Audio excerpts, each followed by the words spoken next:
Greetings, brothers and sisters from around the world. Pull up a chair. It's time to get down to the business.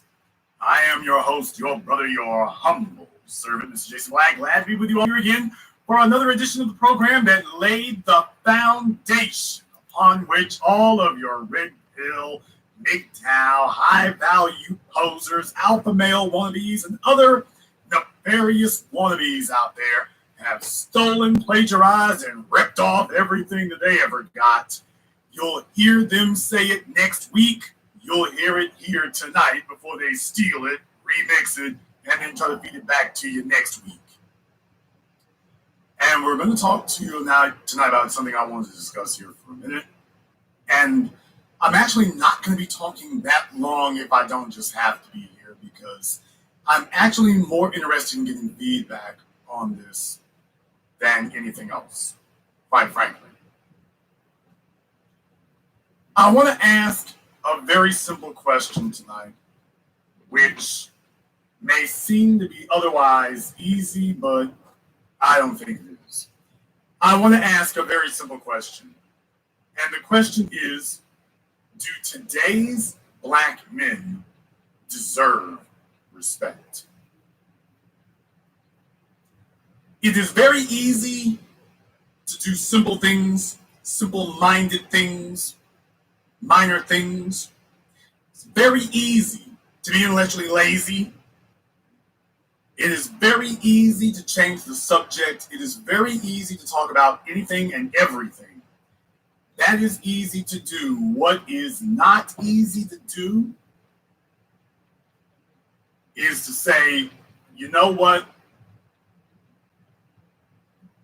I have some basic questions about where we stand. And is that actually where we are? It's very easy to say that everybody else has a problem. It is very easy to say that everybody else doesn't get it. But I have a question I want to ask you all about here. And fellas tend to be scared to ask this. They tend to be afraid because, can we just be honest? Most black males are afraid of this subject because most of them are not ready, not able, haven't been prepared to compete. And they fear this subject becoming the topic of discussion. Because truthfully, in this world, you don't deserve anything, you earn everything. You earn it. So when we talk about what it is that you deserve, what you deserve is simply just another way of saying, well, what have you earned? What you deserve should be a product of what you've earned. And if you know you haven't actually earned anything, it's going to make it real hard. So you don't want to hear that. So as soon as we talk about what you deserve, all of a sudden they want to start talking about why it is that they haven't been able to perform.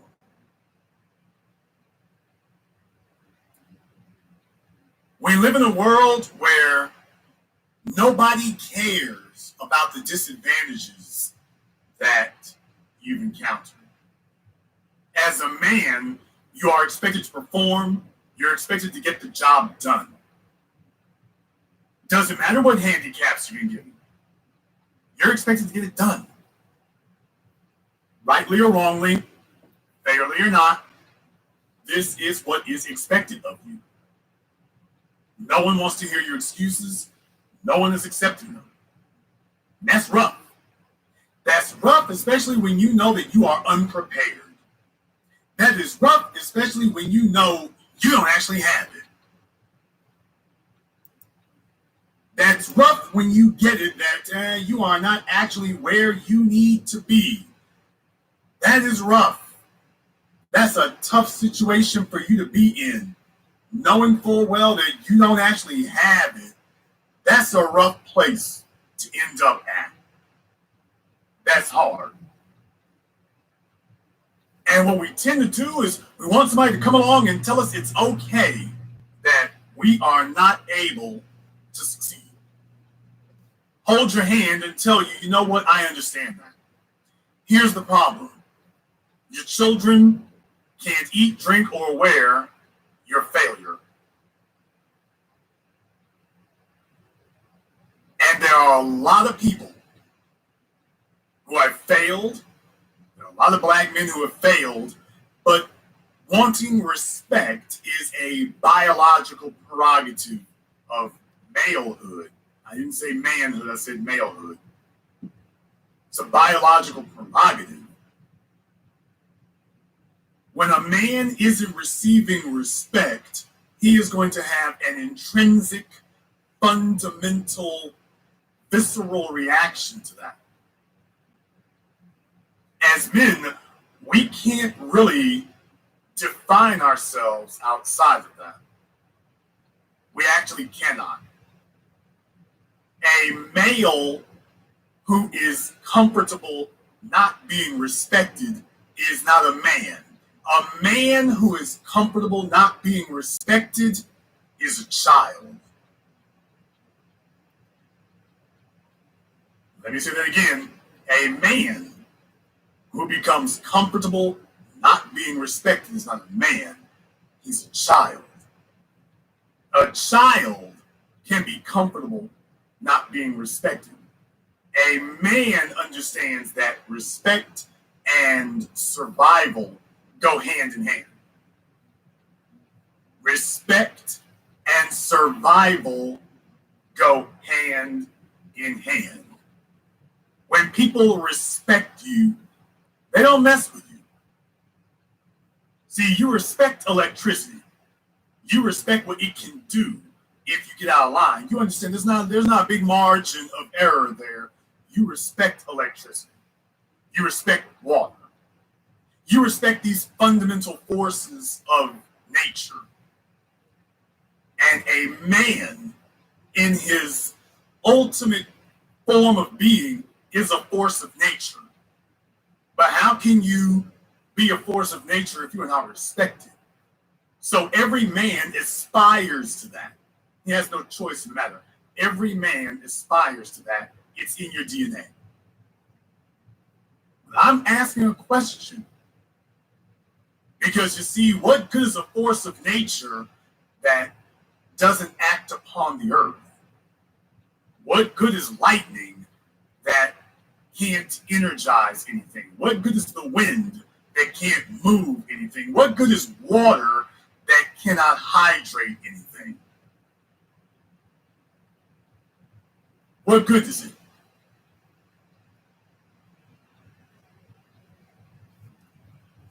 Do you deserve respect? Do today's black men actually deserve to be respected? This is a gut check, and it will be very uncomfortable. You see, in the modern era on the internet, what happens is people look for an audience, and instead of telling them what they need to know, they look for an audience and then just try to tell them what they want to hear. They try to just tell them what they want to hear. That's what they do. They try to tell them what they think they wish to hear. And that becomes a problem.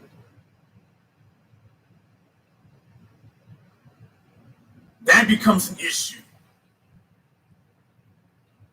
Right when you're able to get people to slow down long enough to listen and hear what you have to say, what people start doing is telling them what they want to hear, including telling them that they are doing enough.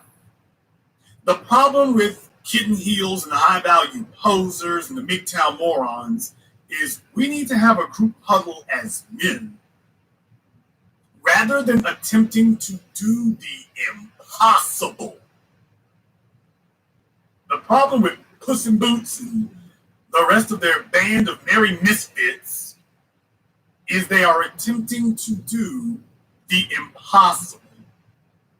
People, listen to me. Because it is every candy-coated flavor of stupid. It might be entertaining, but if you're actually expecting things in the world to change, and that's not the way you do it. Fellas, you don't change women. You don't change the world. That's impossible. You can't do that. You can't do that. You cannot change the world. You can only change yourself. But if you change yourself, then the world has no choice but to respond positively to you. But this idea that you're going to change the women, that's an issue. This idea that you are going to badger and lecture the women and change them, that's the problem. What you do is you change what you're doing. You change you. You alter yourself.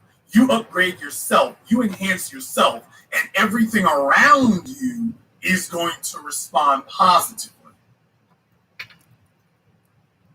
But all of this tear jerking and caterwauling and fist railing, that's not going to alter anything. Oh, it feels good to vent. That's what we've done. We've gotten a bunch of folks together and they get together in their little pathetic little peer groups of venting. And then can't figure out why nothing alters. So it all may turn out to be very entertaining, but what it's not going to do, and what it's not going to be, is very productive. Now it's very, very hard for this to happen because you have to understand, we get a bunch of dudes out here who are raised by single moms, they don't know how to help you. Let's be very, very clear. These fellas today, they don't know how to help you. They don't know how to help you get there. They don't know how to help you upgrade. They don't know how to get you to that next level where you're no longer having to vent and you can actually execute what a man is supposed to, exhibiting and exerting power in the world.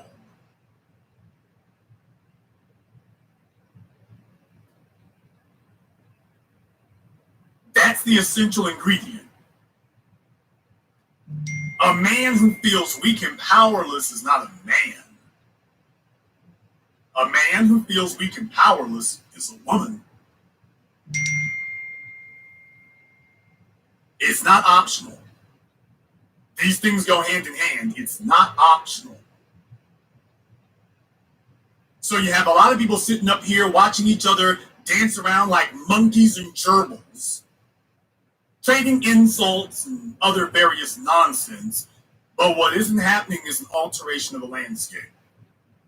Oh, some folks try to claim it is, but it really isn't. It's really not. It's really not.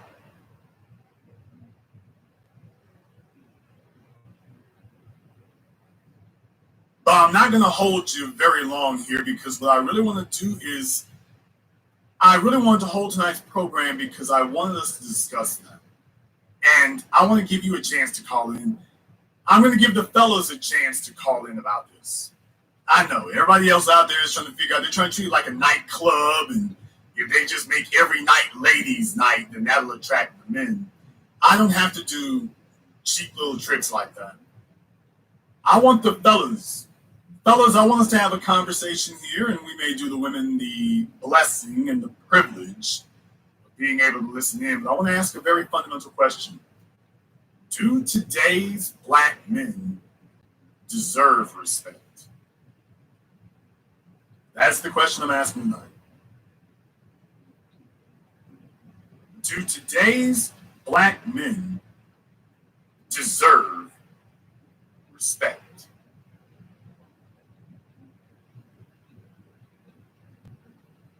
Do they deserve respect?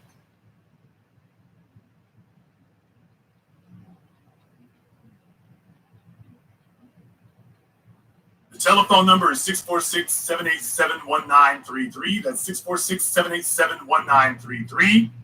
Your personal access code to the business.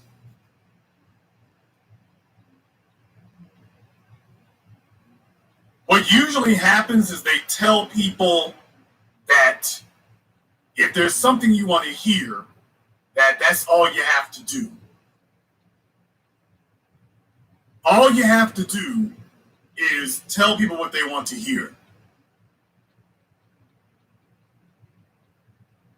And what they'll do is they'll patronize, they'll come back, they'll listen, but they are not going to actually alter anything.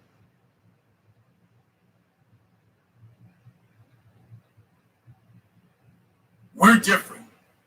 I actually say, you know what, let's discuss with you why things are not going correctly.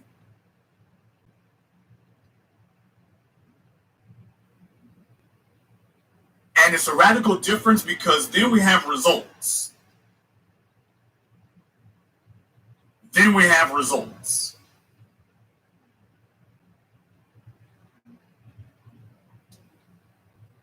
My phone lines are already filling up over here. It's happened very, very quickly. Let me go ahead and get caller from area code 510. You're on live with the business. What's your name? Where are you calling from? Hi, this is Jay from Miami. Jay from Miami. And do today's black men deserve respect? As far as I'm concerned, I kind of like to think about the whole Clint Eastwood Dirty Harry thing. Deserves got nothing to do with it. The point is we're not getting it. And I think that I was trying to call in on your toxic masculinity show. But I think that this kind of dovetails into that.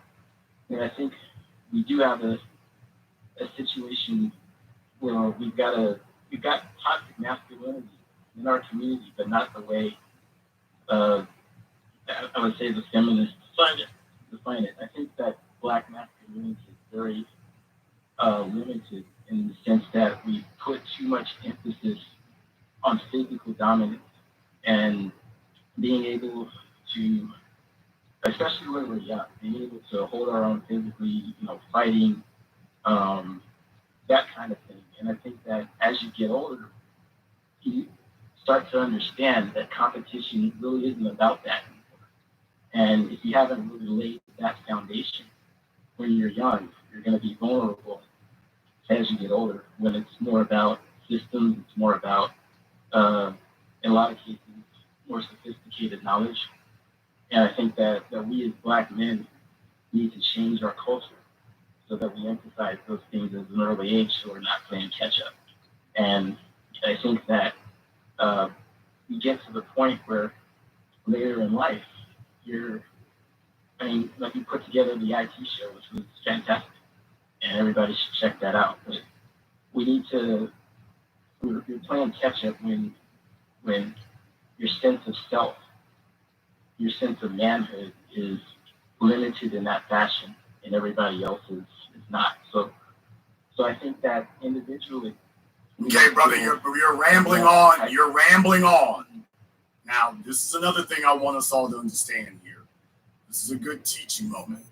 One of the problems that black males have is they are not accustomed to being listened to. I want to take this as a moment for a teaching moment. Black males are not accustomed to being listened to. And so when they actually do have a moment for someone to hear them, they start gushing and venting. They don't make it a point to make a clear, concise point very, very quickly. Instead, what they do is they grab the microphone and they go on, they go on, they go on. In reality, a man should give himself roughly 10 to 15 seconds to make his point. If he's gone on much longer than that, he's giving a lecture.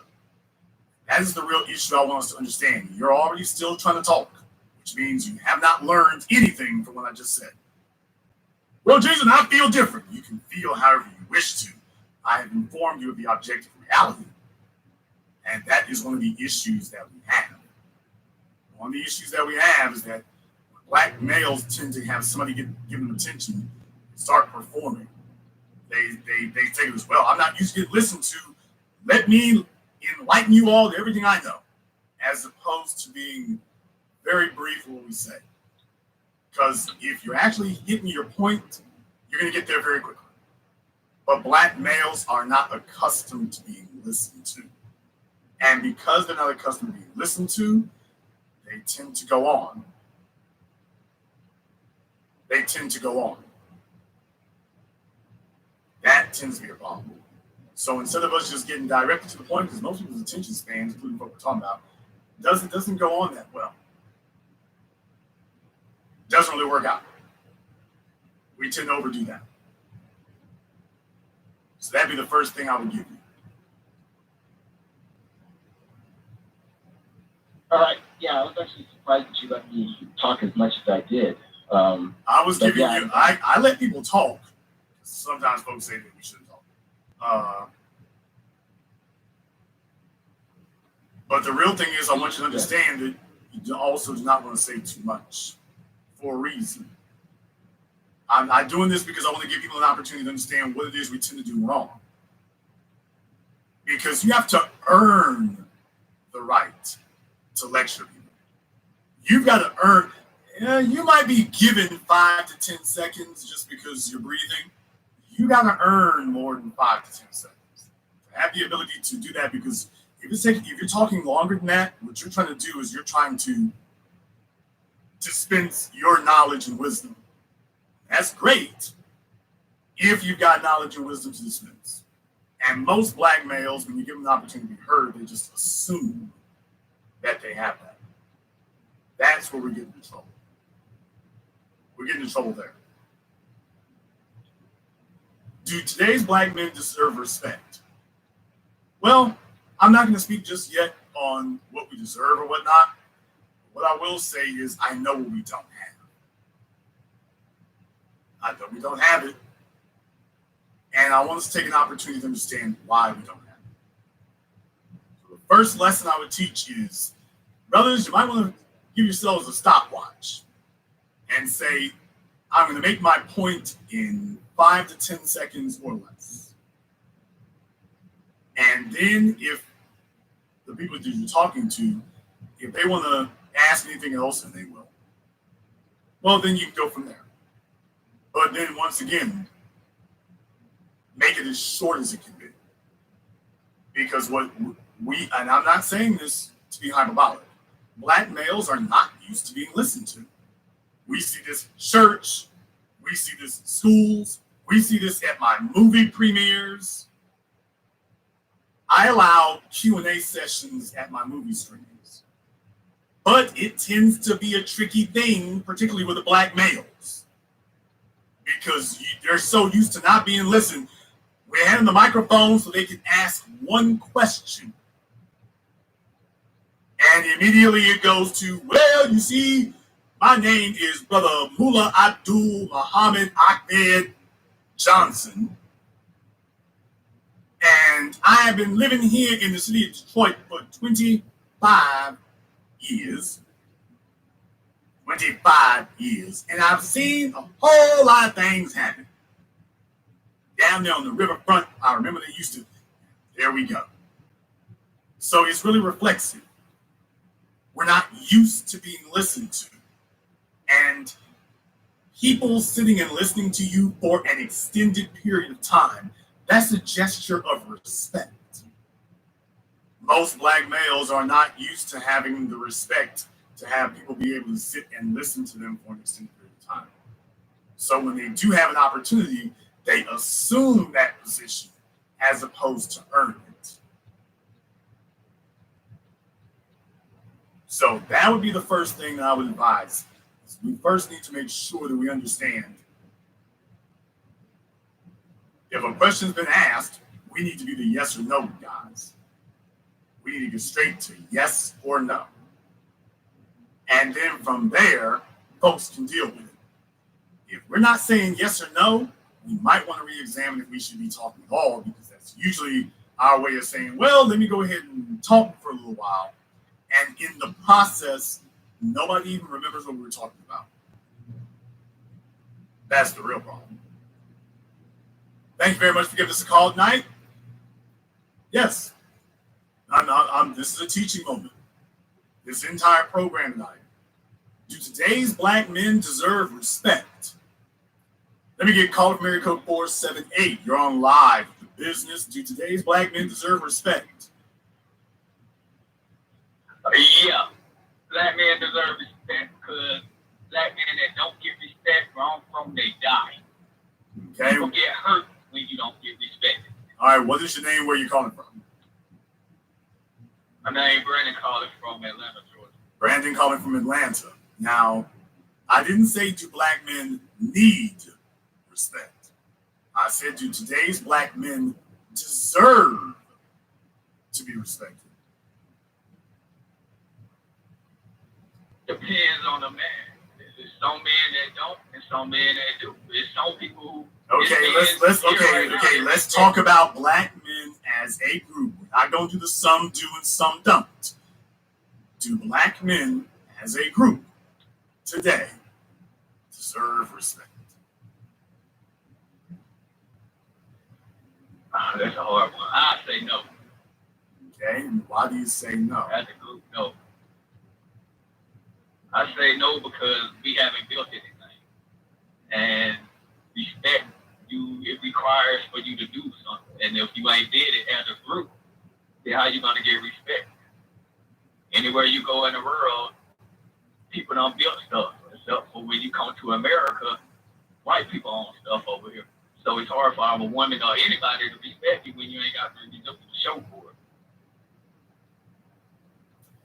And what would you say to those who say that, well, we've been held back and we've been oppressed, and that has prevented us from accomplishing the level of success and accomplishment and building things that you're referring to? I'd say to them, at one point in time, I would say they had a point. But today is just an excuse. Because there's too many ways to get out here and make money and do what you got to do these days.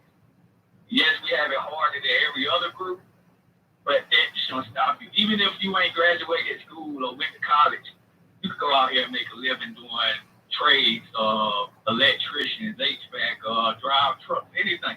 So it's no excuse for a grown man to sit there and say he can't feel nothing or he can't do nothing or he should just be given respect. Ain't nowhere in the world that anybody just giving respect for doing nothing. I don't give nobody respect for doing nothing. I don't expect nobody to give me anything for doing absolutely nothing. Like I said, where I was raised from, you had to get it out of the mud, you know what I mean? So if you ain't had that grind in you to get it on your own, then you're gonna starve, or you're gonna have to do whatever you have to do to get what you want. And I feel like what you're saying is that you are expected to perform no matter what, even if you were not taught, even if you don't have the proper tools, that you're expected to perform no matter what. It's human nature to adapt to your environment. If you put me in a different circumstance, let's say I grew up in a suburban community, I will adapt to the environment and use the resources in that community to get where I need to go. I grew up in the hood, so I adapt to the environment. Did I want to have to do some of the things I did? No, I didn't, but them the cards I was dealt. Thank you very much for giving us a call tonight. You are expected to perform. That is the moral of the story tonight, is you are expected to perform. Even if you were not taught, even if you don't have all the tools, you're expected to get them. You're expected to get them. Let me get caller from area code 678. You're on live with the business. What's your name? Where are you calling from?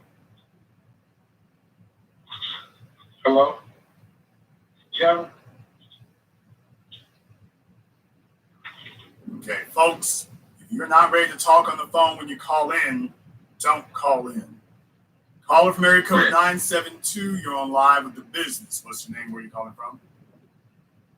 My name is Marcus Boyd from Fort Worth, Texas, by way of Haynesville, Louisiana. Marcus from Fort Worth, what's on your mind? Do we deserve, do today's black men deserve respect? The answer is no. And the reason I believe black men do not deserve respect today is because, number one, you can't be a man as long as the system of white supremacy exists.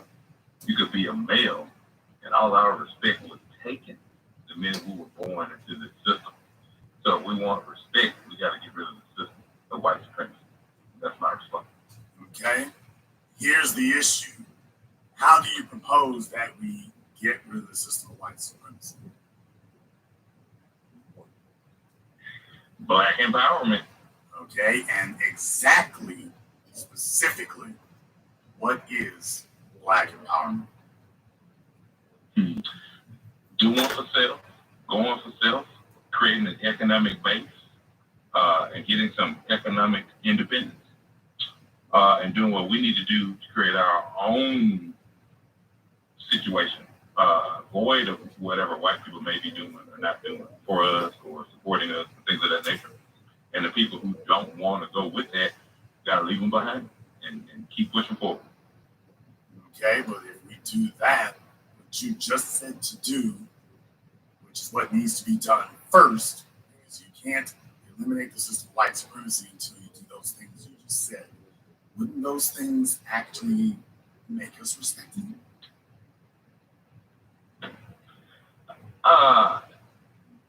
I agree to a percentage, but as long as this system that we're in exists, we're always going to be within the system. So we got to get rid of it. We can't escape it. We can't pretend like it's not here. We have to get rid of the entire system and just create an entire new system. But I think one of the first steps of doing that, at least from a Black perspective, is for us to have our own economic base. Because, and not to go on, because I don't want to go too far with it, but I just know just from listening to you and Professor Black Truth and even to read for years, I do know that just looking at other cultures and what they are doing for to get their respect, they have an economic base. So I think that's the first thing.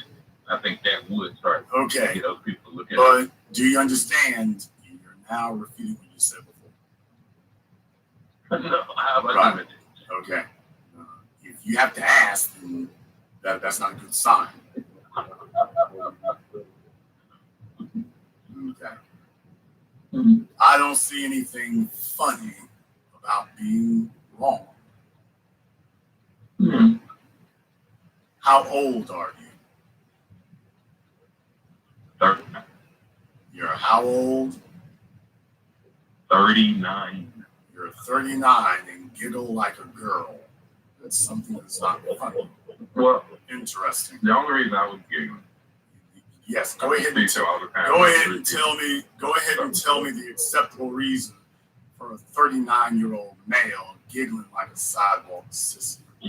Tell me the acceptable I reason for wasn't that. necessarily giggling to You weren't necessarily like giggling. a serious subject, but I was only Such a serious laughing and subject when he's because I was giggling. excited to talk to you because I have to talk to you. Okay. I guess he figured I needed And to I talk. didn't expect you to be I on the phone, guess he so. figured I needed to talk to some sissies. Amazing. No, not 39 years old. You know why today's Black men don't deserve respect? You know why we don't get it? because they're not serious. Because this is your 39. Now, he's not 19. He's middle-aged. All right. He will expect with this disposition, this emotional demeanor, he will expect the female to follow him. Actually, he doesn't expect anything. So it's not saying he doesn't expect it. I don't know why it's not happening. There you go. There you go. Right there. How can society take us seriously? How is white supremacy going to take us seriously? And this is what your middle-aged males are doing. They have not progressed out of adolescence. Haven't progressed out of adolescence. We're here discussing serious business. And 39. These are the middle-aged dudes who's supposed to be talking to the kids and the teenagers and the tweenagers and the 20-somethings. This is them. You want to know what happened in that Dallas area? This is what happened. Right here. If you want to know what happened. You want to know why the females do not trust middle-aged Black males? Go listen to my program from last week about do they trust these older, supposed high-value men. You want to know why the females don't have much faith or trust? The fellas are goofier and sillier than the broads are. And the females looking at that like, damn, ain't nothing funny fellas out here giggling, and she's like, I'll be damned, I'm on my own. Not a good look. Not a good look. You see, we're supposed to set the tone as men. The females will follow our lead. And if we don't set the tone that we are dead ass serious, then the females will not take it seriously. The children will not take it seriously. And our enemies certainly won't take it seriously. But when we are unable to psychologically understand which conversation we're having, well, no wonder people don't respect us. We don't know when it's time to be serious, when it's time to giggle. Oh, I just had to talk to you. I ain't no damn celebrity. I'm the guy you're talking to. I met fellas a lot richer and a lot better well-known than me, and I've never cracked a smile in their presence. Not because I'm a person who wants to be just super dead-ass serious, but because I want them to understand I came on business. That's called discipline. How do you respect someone who doesn't have discipline? Answer, you don't.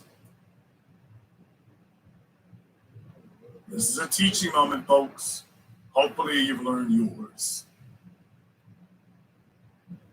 Middle-aged men, middle-aged males, giggling, chuckling, and then wonder why you're at the bottom of the ladder of respect. And he would have told you that he wasn't one of the ones who doesn't deserve respect. He would have told you that's not him. That's what he would have told you. That's not me. That isn't me.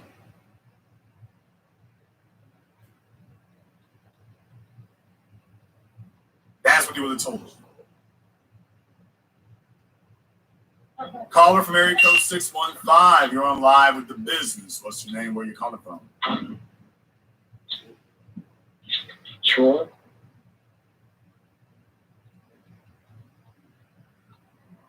Okay, Troy, did you hear what was just said to you? Troy from Nashville. Troy is currently a streetwalker in Nashville. No. I'm just a Troy from Nashville. This nigga sounds like he's got his phone up under his chin. How old are you, Troy? Another giggler. I'm 35. Another damn near middle-aged giggler. I want you all to just understand that. Just had one from Texas, had another one here in Nashville. No. Think about this for just a few moments. I want you all to just listen to this for just a few moments. Does this sound like it deserves respect to you? I just want you all to hear this. No, sir, I'm just working, sir. That's all. I didn't put you on the phone acting like that. You put yourself there. I didn't do that. All I did was let you talk. Right. I just want to know, so the women and the young people under the age of 20, you tell me, how inspiring is this display of manhood you're hearing? And how many of you would like to grow up to be like this? All right, Jason. It's not like that. But I think respect is earned. Respect has to be earned. I'm sure you do. As a whole, I don't think we've earned it yet. Don't say. Tell me more. Yeah, as a whole, we haven't earned it yet. I did grow up with with my mom being the dominant person in the household, and I did have to learn things from a hit or miss. So I was raised and so I had to grow up, in a deficit. So I didn't have that masculine energy. Uh, I didn't have that role model in the household. So just trying to get through life, you gotta learn from your mistakes. And that's what makes you a man. And doing that, that's how you earn your respect. When you get tough, going through those types of tough situations, and that's how you get your respect. And that's how you earn your respect. So as a whole, I don't think we've earned our respect yet because I don't think we understand how they work together too well right now. So I think how you come up with connecting, working together, having discipline, like what Well, you so talked much for about. brevity. As I Right. said, And y'all gotta discipline. understand, these dudes, they get in their 30s, they are completely unaccustomed to being listened to, they get disregarded and ignored by anybody of consequence. So the moment that they get to talk, they take off. And he's literally calling me from a freeway somewhere. He's literally calling me from a freeway. I don't know what he must pick up cans for a living beside the interstate.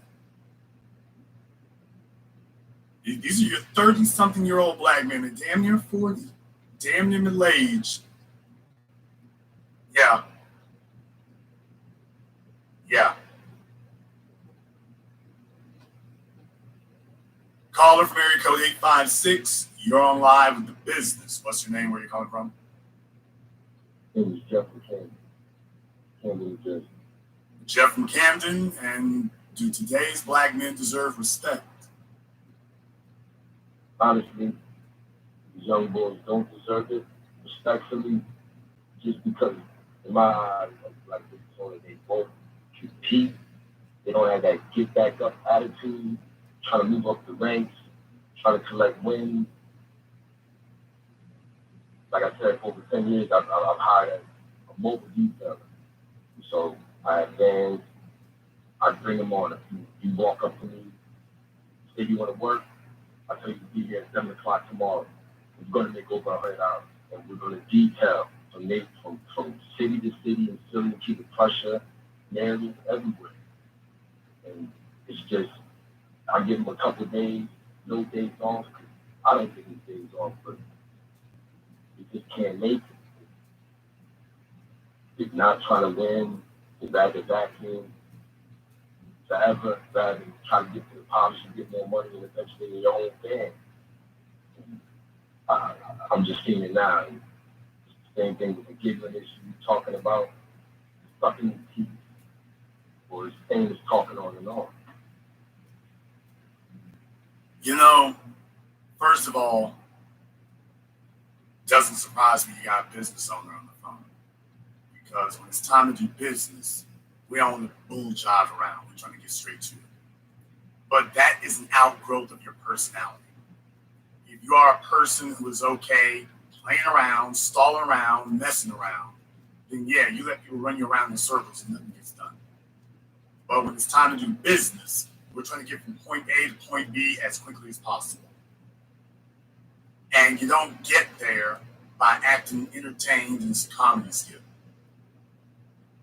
And the issue that we have is so many of these black males today are raised by hoes, single mother hoes. If you don't like the way I said it, damn you. I will not apologize for speaking the absolute truth. Most of your black males today, 80% of them are raised by gutter, hood rat, single mother hoes. And women follow men. Now you have a generation, 2 or 3 generations of males who the only thing they know how to do is look for another male to follow. And they follow him not like soldiers going to battle. Because every male isn't a general. Some of you are going to be captains, lieutenants, sergeants, infantry. That's understandable. But they don't follow you like soldiers. They follow you like groupies. And it's one thing for females to occupy a groupie position. It's another thing for males to assume a groupie position in the presence of another man. He looking for you to give it to him. You telling him, nigga, you got to get up and get it. And he's looking to you to come and bring it to him. Like his drawers are made of lace. See, it's one thing when a female acts that way. As men, as builders, we don't expect women to build for us. But when we're in the presence of another man, it's like, okay, dude, I need to see what you're built because that's what validates your manhood credentials. A bunch of overgrown adolescents. Now, you're up there in that New Jersey area. And let's just be very, very clear. Things used to, how long have you lived in New Jersey? I came to New Jersey, came in like 94 when I was 12. Okay, where are you originally from? I was a military kid, so I was Camden was pretty much the first time I heard hip hop and got around black people at 13. It was just usually South Dakota, Ellsworth Air Force Base, Golden Hall, Griffith Air Force Base. That was a high-ranking guy. All right. Well, you've been out there in Camden now for over, 30 years? Yeah. All going on 30 years. And a lot's changed. A lot has changed because it used to be that New York was the crusher and was outrageously expensive, and everybody runs over there to New Jersey. Now New Jersey in many places is more expensive than New York is, quite honestly. What I'm saying is this is not for the faint of heart. And it's not for those looking for somebody to carry them. Really, you can't even really live up there if you're making less than $80,000, $100,000 a year. I'm talking about as a single person. As a single person. Lord help you, you got kids. Correct. Nobody's trying to give you nothing. You've been up there enough that you know what I'm going to be talking about here.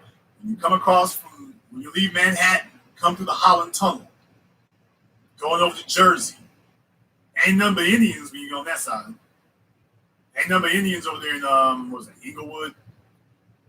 There's none but Indians over there, none but Asians, none but white folk over there, and it's like, okay, you ain't ready. Every time I go over there, you're not ready. All the black folk are really just kind of corralled off over there in Newark.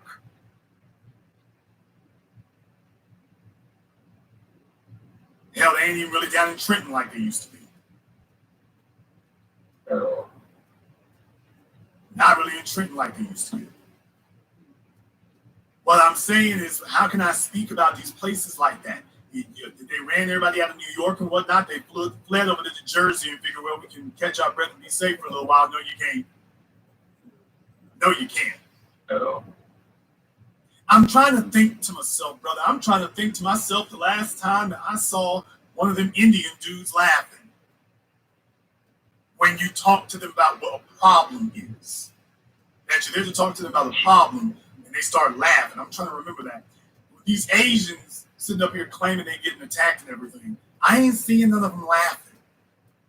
I don't see anybody laughing. I don't see anybody giggling when Andrew Yang shows up. I don't see anybody chuckling. They look dead ass serious. They look dead ass serious to me. Sounds like they take the situation a lot more serious. I'll let you have the last one. Thank you. All I can say is, like, I'm across the street from Philly, and it's just one big thing you said is New Jersey is so expensive. It's the reason why a lot of 30-year-olds still live with their mom. And the money here, I tell people, if you don't have a business, if you're not making what you said, at least 80,000, just go down south. Like, you really, there's a big consequence for not being competitive up here. And racism up here, up north, it's not in your face. It's just everybody on the third shift is always black for that extra dollar. And black men need to just compete, man. The young ones, they just need to compete. Just try to move up the ladder by any means necessary. Not take an L and not want to get back up. Well, I'm cool down here on the ground. And thank you for letting me speak. Thank you very much for joining us tonight. Please do give us a call again. Let me get Caller from area code 323. You're on live with the business. What's your name? Where are you calling from? Hey, big brother, how you doing? This is Brother Elijah calling from Byway, New York. All right, and do black men today deserve respect? Big brother, absolutely not. Absolutely not, brother. All right, and I'm not. I'm saying as a group, absolutely not. This all dates back to what you were saying. We're not building anything. We're not controlling anything. All right. We have a bottom of the barrel mentality. Okay. How we're not even doing the basics like we used to from your teaching, which is true, big brother. We're not even involved in home ownership. We're not investing. We don't have a lot of money. We're still at home with our parents. All right, we're undermotivated. One big thing, we refuse to do the teachings of Dr. John Henry Clark. All right, which is take our power from our oppressors. Don't want to do that. But big brother, I think you're saying something wrong. Big brother, I want to hear your wisdom. Please correct me. That's all. I'm sorry about that. Thank you. Power's not given, it's taken. But you can't Yes, take sir. it if you're not intelligent, disciplined, and serious. Period. Yes, sir. Thank you very much for giving us a Yes, call sir. tonight. Let me get call of Mary Code 916. You're on live with the business. What's your name? Where are you calling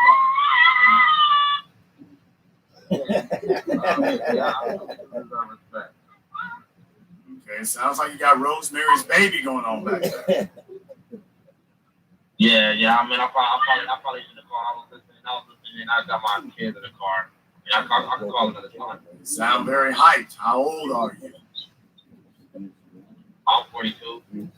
Okay. Today's black men deserve respect. Yeah. Yes, we do. I don't know if we really get it, but I just hope we do deserve respect because everybody emulates everything they do off of us. Everyone to be us. And it's like we can take it so easily and we get it, but we just don't even know the respect that we have. Okay. So you're saying that you believe that today's black men have done something. What exactly are today's black men doing to be worthy of respect?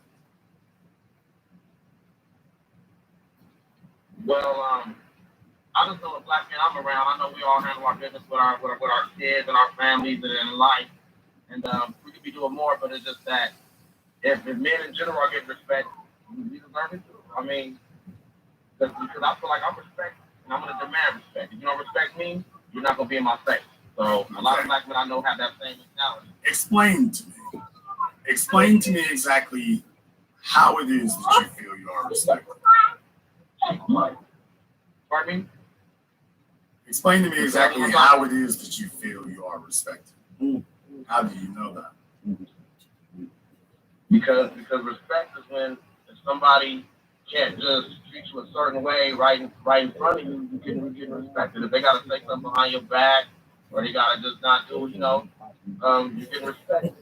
But if they just have to be sly and think of strategies to do stuff to you, I mean that means you're respected, but they have to just figure out ways to get over on you or treat you a certain way because they have to do it that way. I mean, you can respect somebody, they'll kill you, but you may have to do it a certain way to do it though, because you know that they're not going to let you do it easily, so you got to respect them in the way you go about doing it. Okay. Let me try this again. What is it about you that you believe makes you worthy of respect? Because I handle my business as a man, I take care of my kids, my family, and I make sure they're protected. Okay. Wait a minute. Now, who are the three people you say you take care of? This is my family. I mean, I have 4 kids, including 2 step-kids. I'm gonna have a lady right now. We're still working on a relationship. We'll see if we get married or not. I mean, I am divorced too, but still just, I handle all my obligations. Okay. So I'm dependent on. People need me, and I'm needed. And if I wasn't here, there'd be a lot of people hurting if I was gone. So. And you believe that that is what qualifies as respect. I mean, yeah. Okay. All right. Thank you very much for giving us a call tonight. Let me get caller from area code 404. You're on live with the business. What's your name? Where are you calling from? Trying your mind right now. Jason, this is Brother Matthew. Anything Calling out of I understand. The honey mine. Matthew out of Atlanta, and today's black men deserve respect. Yeah, Matthew that as a right here. group. No, Jason, we Mhm. don't deserve respect because for me, we don't protect, safeguard, avenge, produce justice for our people, our culture, our society in any significant way. We're just way too lax with it. We had a culture of just really going out and producing justice for our people, especially in today's times. Then I can say we do, but we don't. So, that's my answer. Wow. Brief, concise, to the point. Perhaps you should give classes. How old are you? 30. Well, maybe some of the younger 30-somethings do something to improve the landscape for some of those older ones. Thank you very much for giving us a call tonight. Let me get call of area code 949. You're on live with the business. What's your name? Where are you calling from? Hi, Jason. My name is D. I'm from Newport Beach. Okay, your phone's real muffled. I'm not sure what you are doing. If you're on a headset, Bluetooth, or something, you're very muffled. You need to take your phone off of that and you need to speak into the phone itself.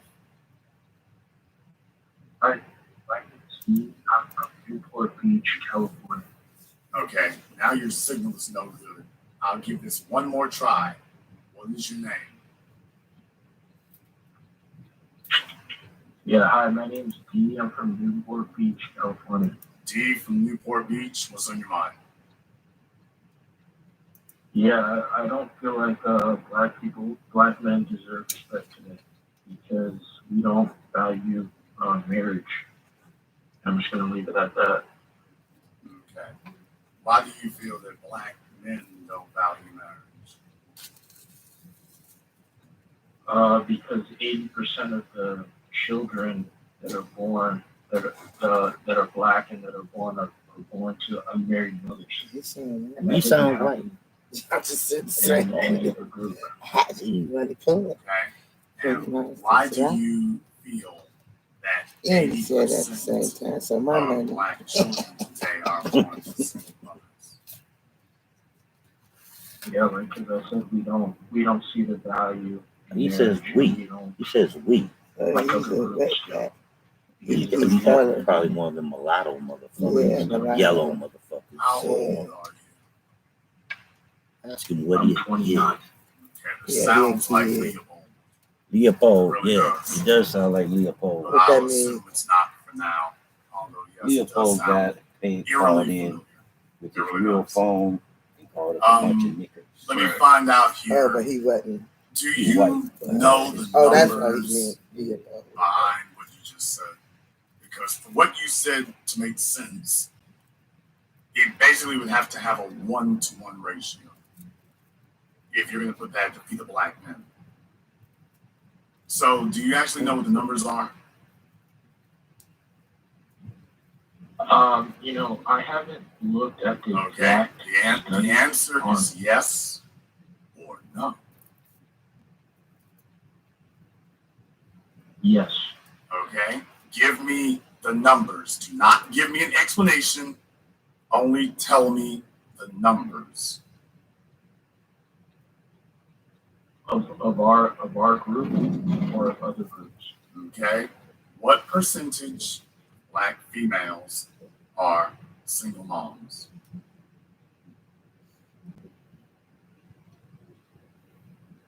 I'm not positive. Okay.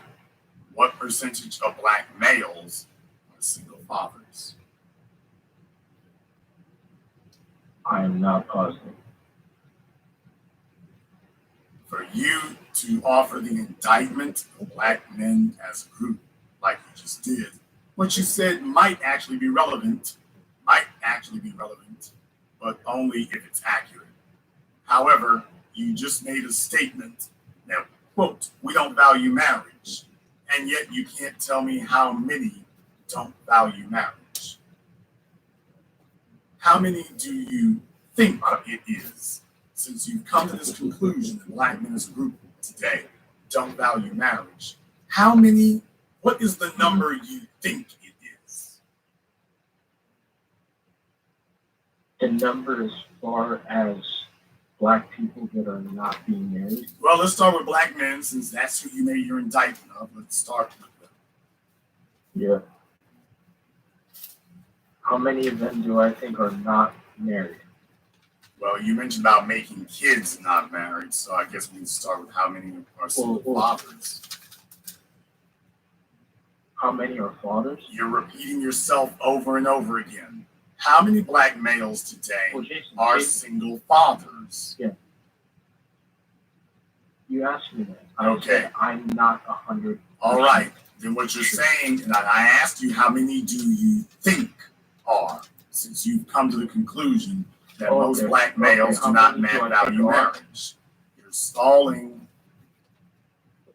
Jason, I don't know the numbers, man. Okay, so you don't even know how many you feel, and yet you've come to the conclusion that the issue is black males don't value marriage. Oh, I see your point. You have a great point. I see where you're coming from now.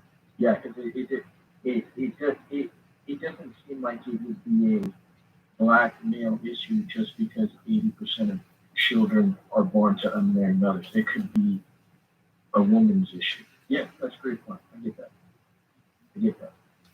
Well, it could be, but how do we know if it is? Yeah, that's true. That's very true. I never He looked at it. disagreed. He said a motherfucker. Did you grow up with your father? Yes, I did. Yeah. That nigga If white. you did, then why would you assume that most black males do not value marriage?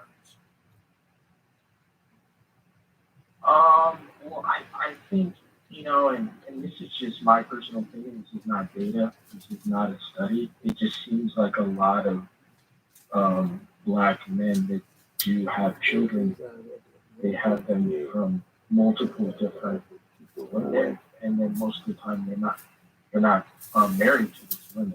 I mean, that's the case with what happened with my dad. My dad had There you go. how many women did he have? There you He had go. a lot. There, okay. Now, He had a lot. all right. He's Now, not here's the issue. No. Because now you get into an issue with math. The simple fact of the matter is that most black females today who are single moms, they have multiple kids by multiple dudes. They don't just have just one. Yeah. But here's the other issue. It's only a fraction of black males who are single fathers out here making all these bastard kids. The number is about 20%. Right. Now, I went over that years ago, and now my copycats, posers, and others are using the stats. They haven't thanked me yet. The number is 20% of these guys are out here getting about 60% of the females knocked up and pregnant with bastard kids. And the females are sharing. Right. The females are man sharing that 20% of males. Right. They're man sharing. Yeah, that makes sense. Yeah, that makes a lot of sense.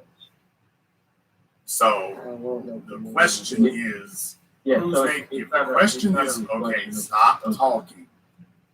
If your issue is 80% of these kids are being born out of wedlock, not in a married home, then we have to start taking a look at, okay, how did that get started? Who's actually powering that? If 60% of the females are man sharing 20% of the males, then who is driving that issue that you have a problem with? You just reflexively said, well, it's the men's.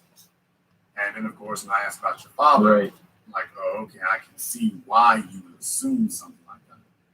But you haven't walked it through. it also tells me is that your mother didn't do a very good job of illuminating for you her role in it. Right. Right. Because That if she makes a lot of did, sense, you man. would be pointing the finger at the men and saying that. You'd be like, wait a minute. What type of female do we have out here that they're man sharing somebody like my dad? Knowing he got Right. kids. That Here's the makes a lot of thing. sense. Here's the thing. Are you the oldest of his children? Yes. Okay. At least from what I know. All right. Here's the bigger issue here. How many kids did he have with your mother? 2. Two, not including me. Right. And was he ever married to her? Yes, he was. He was married to her. Yes, he was. Okay. Here's the issue I have here.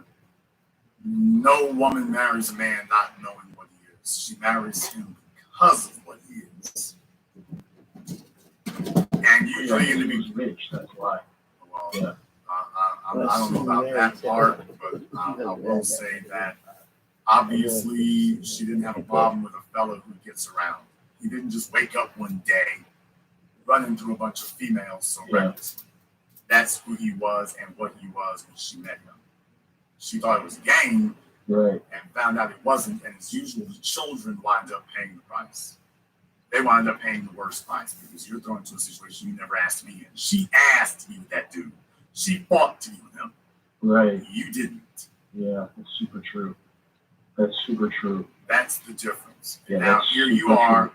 with this Yeah. jaded view and this cynical view of men, and in reality, it's just programming. You've been set in the wrong direction.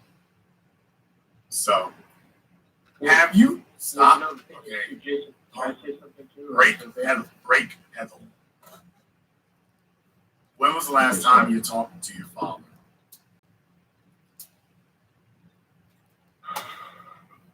Maybe like a month ago. Have you ever asked your father what type of woman your mother was when you met her? Yeah, I never asked him that. No, I never did.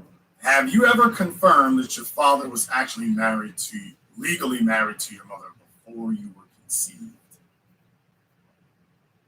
Jason, you're bringing up a lot of good points here that I've not thought through at all. Yeah, I don't know. What usually happens in society today, and I'm not going to let your father off the hook for this, what tends to happen is we tend to leave it up to the females to write the history of the males. Yeah. And when you leave it up to the females to write his history, why, she is going to make it the most damning document possible. When she gets done, he's going to be sitting there in the Garden of Eden with the snake poking Eve in the rear end with a pitchfork. When she gets done telling the tale. Right. Why? When she gets done telling the tales, he was on the plane with Bin Laden flying into the World Trade Towers when he got done. If you leave it up to them to tell the history of the men. What you need to do is talk to your mom and see if she's really open to tell you what happened. Then go talk to your father and ask him what occurred. Then I want you to do one more thing. Okay? Mm-hmm. Do you have any uncles and aunts? Yes, I do. Ask them what type of relationship your father and your mother had. Because you see, if your father's got sisters, they knew what kind of woman he was hopping in bed with. And if your mother had brothers, then they knew what kind of man your father was. And they probably were telling their sister, this ain't the one. Right. So a lot of y'all as young people, you haven't thought to do some investigating. Talk to your mom, talk to your dad. Yeah, but there are other witnesses. And they were your age. And they knew what type of person their brother or their sister is. And they also knew what type of person their brother and their sister was fooling with. And they'll probably tell you some things and fill in some gaps you didn't know about or you were afraid to ask about. Then you start getting a more fleshed out picture of the events. It won't be perfect because you weren't there. But you'll start getting a lot of information you didn't have before. All of a sudden, you're going to find when you start confronting them about, by the way, you didn't tell me about that dude you met out there at El Segundo, Mom. You didn't tell me that we wasn't sure about them paternity tests and whatnot. You didn't say nothing about that. Her first words would be, who told you about that?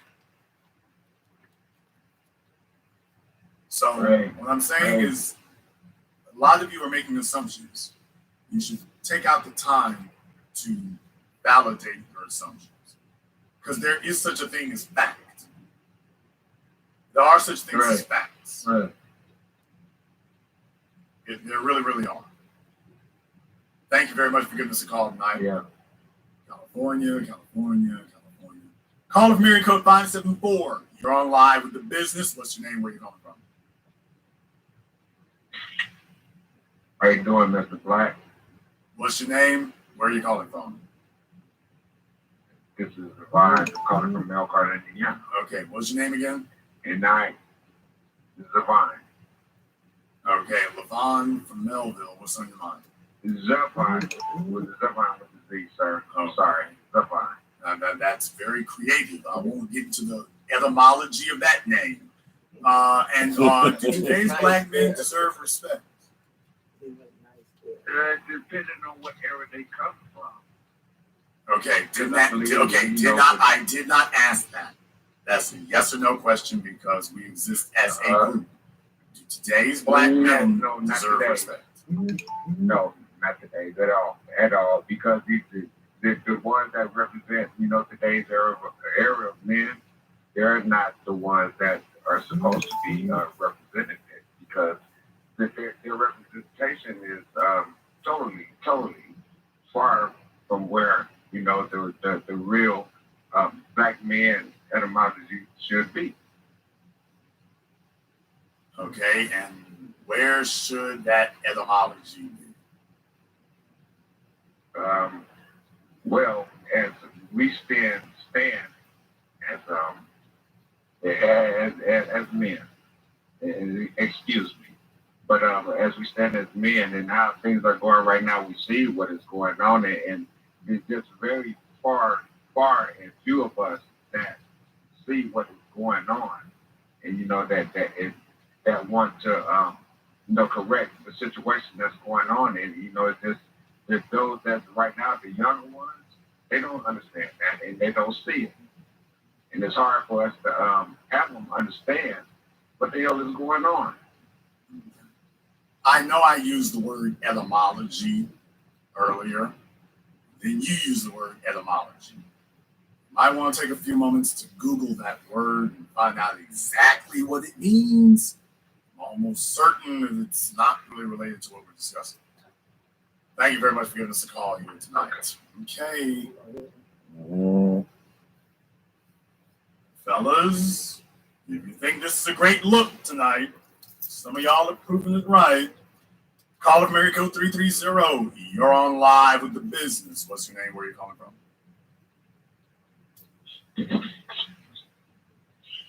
Another one fighting with his phone. Hello? James calling out of Canton, Ohio. James out of Canton. And do today's black men deserve respect? No, because we don't respect each other. Period. Okay. B1, that's all I have to Well, say. slow down. Great, Neville. You said the black men today do not deserve respect because we not respect each other. Elaborate. What exactly do you mean by that? I mean, just on an everyday basis. You know what I mean? I love life. There's nothing like life. Try to speak to them. They don't speak. You try to talk business. They don't want to talk.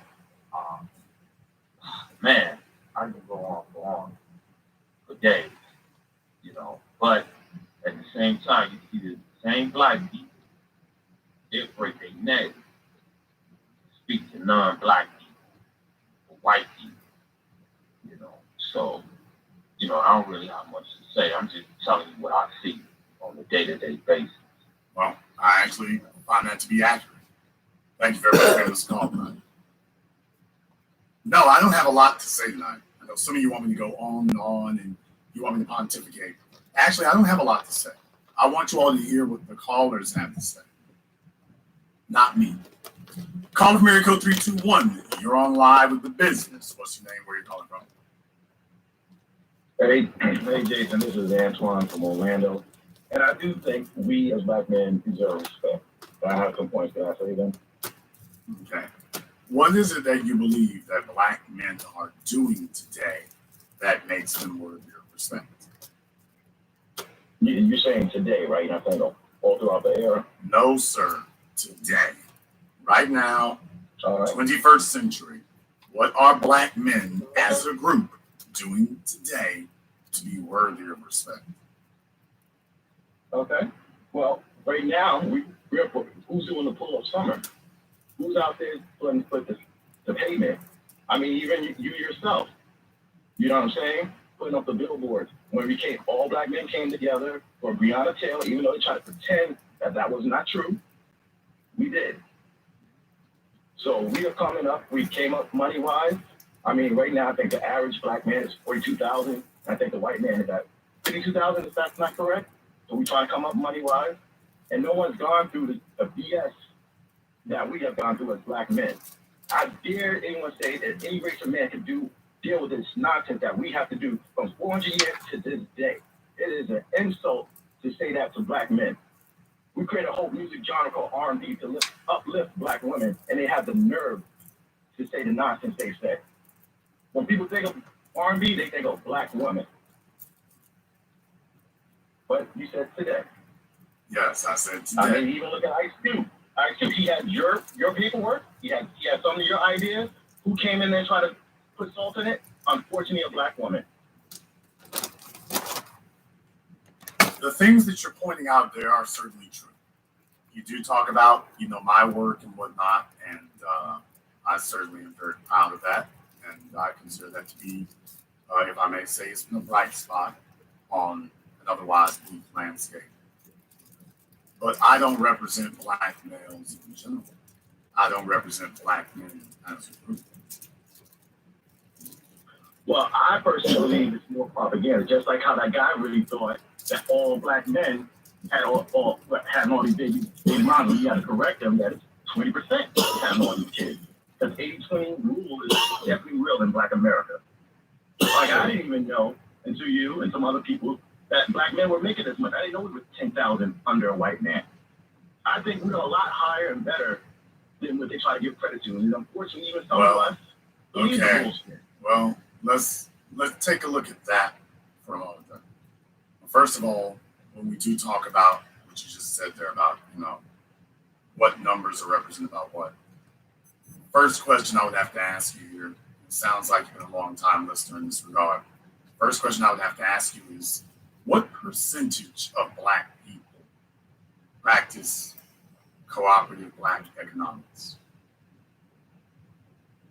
Now that one I don't know, and I will agree that we actually, need to do that. you do know. You do know. You know how I know you know? You know that you know because I know that you know how long a dollar stays in the black name, as opposed to literally every other. No, it's like, I believe it's 5 hours or something like that, right? Less than 24 hours. Now, you simply could not have a statistic like that if the overwhelming majority of black people were not off code. You simply couldn't have it. So if I represent black people, black males as a group, where in the world did that number? How in the world could that statistical fact possibly Well, you know exist? that's not all black men. You know that's mostly black women. You know the weeds, even though we told them not to go to those Chinese stores. Okay. They still go in there. You know that's part of that Sir, percentage. Sir, That's a part of it.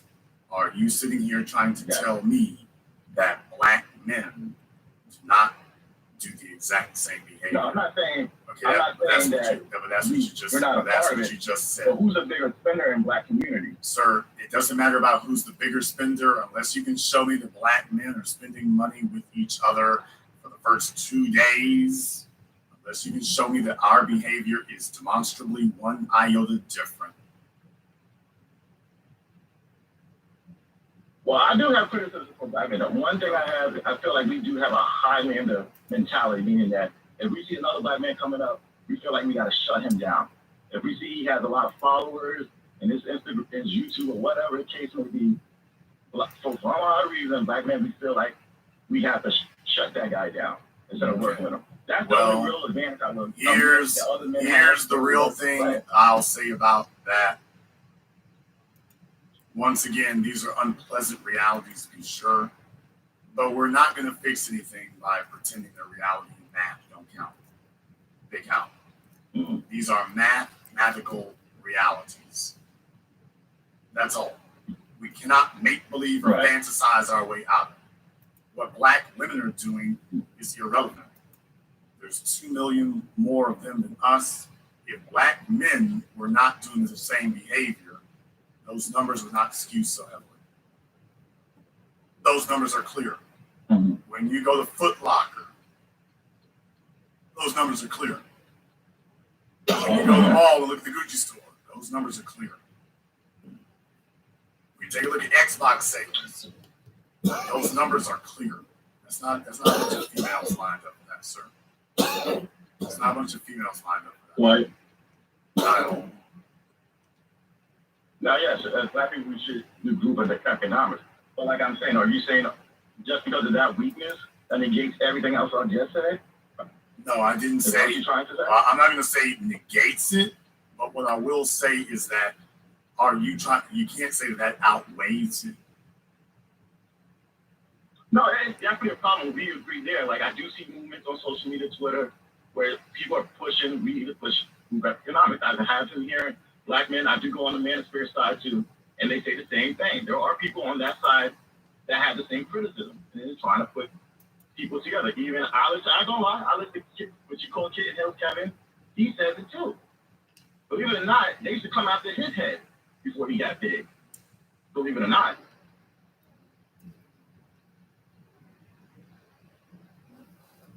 Hello?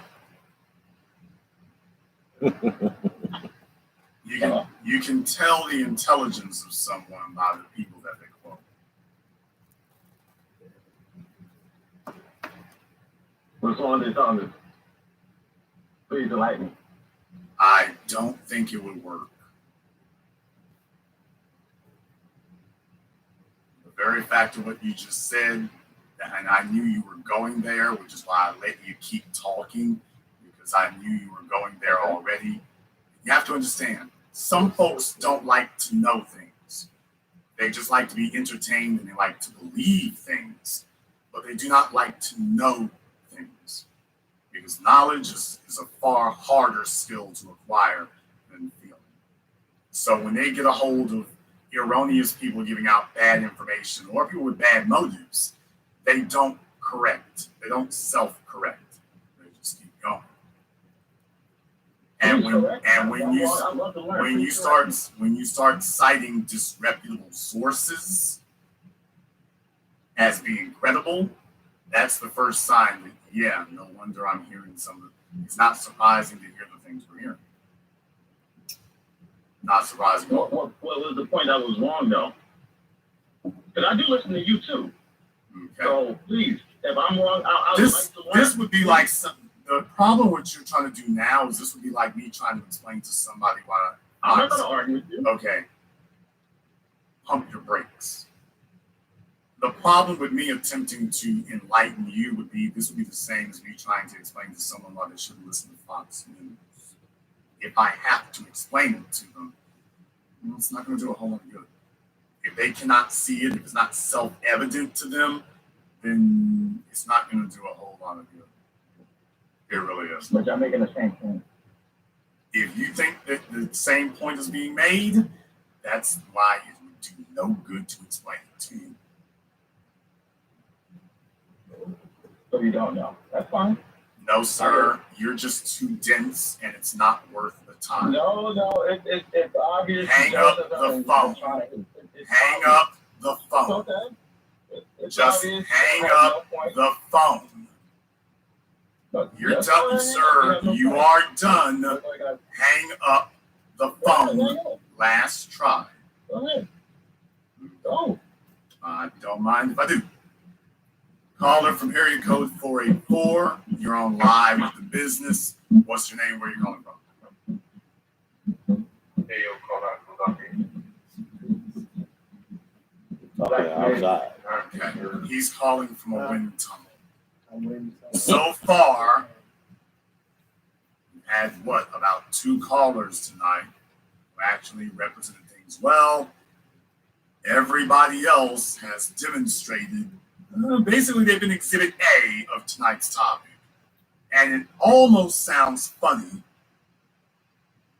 until you start thinking about, by the way, they're out here. Caller from area code 917, you're on live with the business. What's your name? Where are you calling from?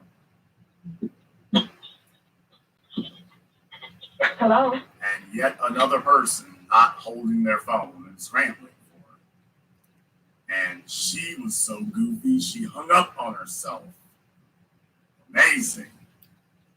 Caller from area code 303, you're on live with the business. What's your name? Where are you calling from? Dre Scott from Denver.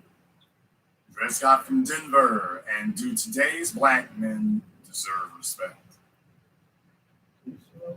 Well, today's black men deserve respect in the same master they was a fire.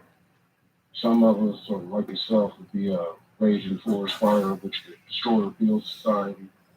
Some are like myself would be a campfire, which would protect you from the elements. And some of us are just that big lighter that white societies won't get harmed from because they get cancer. Okay. Do you feel that black men today, as a group, are worthy of No. respect? Why do you feel that way? As we stated earlier in the conversations, we don't own or control anything. You can't respect anybody because it's not given, it's taken. And what do you feel should be done to correct that? I mean, same mission that we're on now. The ones that can build, build. The ones that can't, build on. You can either pave the road or get paved under it. Interesting.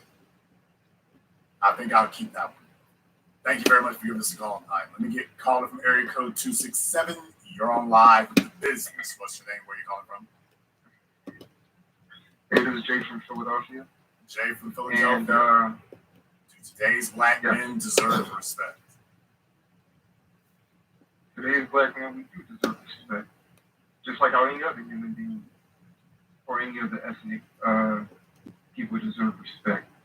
But due to the system of racism, the constant attacks, it's not going to be given to us. So, we got to take that. Okay, slow down. So I asked a specific question. You gave a specific answer. I asked, do today's black men deserve respect? And your response was yes, they deserve respect, the same as every other ethnic group. All right, got it. I understand that. Can you explain to me what is it that other men and other ethnic groups are doing that makes them worthy of respect?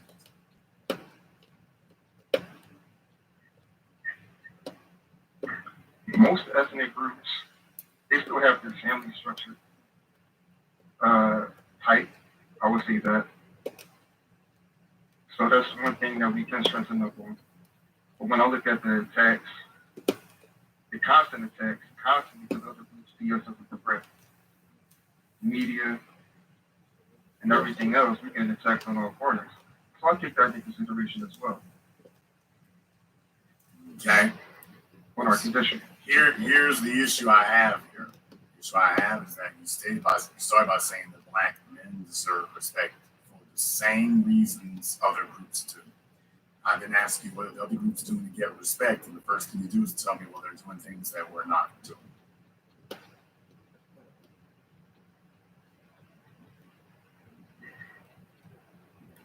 I mean, I'm not going to totally put it on they're getting respect because they have a family structure. I was just throwing it out there.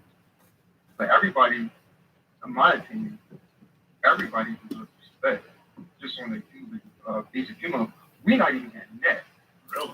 You know what I mean? So Everybody, Yeah, so everybody we're not getting- deserves. You believe that everybody deserves respect.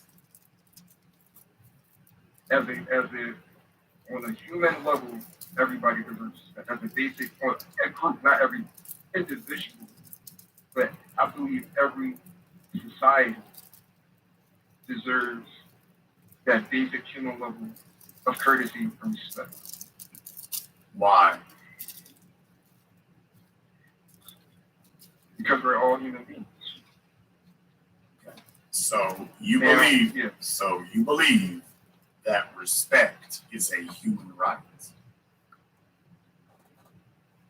Yes. All right. But let me ask you one more And question. if somebody infringes on that, Slow down. Mhm. You have stated several times now. You didn't say it just once. You said it several times. You reworded it. You have said the exact same thing several times. It boils down to you are making a statement that respect is a human right. Therefore, the next thing I would like to ask you is, if respect is a human right, do you also respect the parents or grandparents who pass down no power, wealth, or influence to you? Do you honor their human right to respect?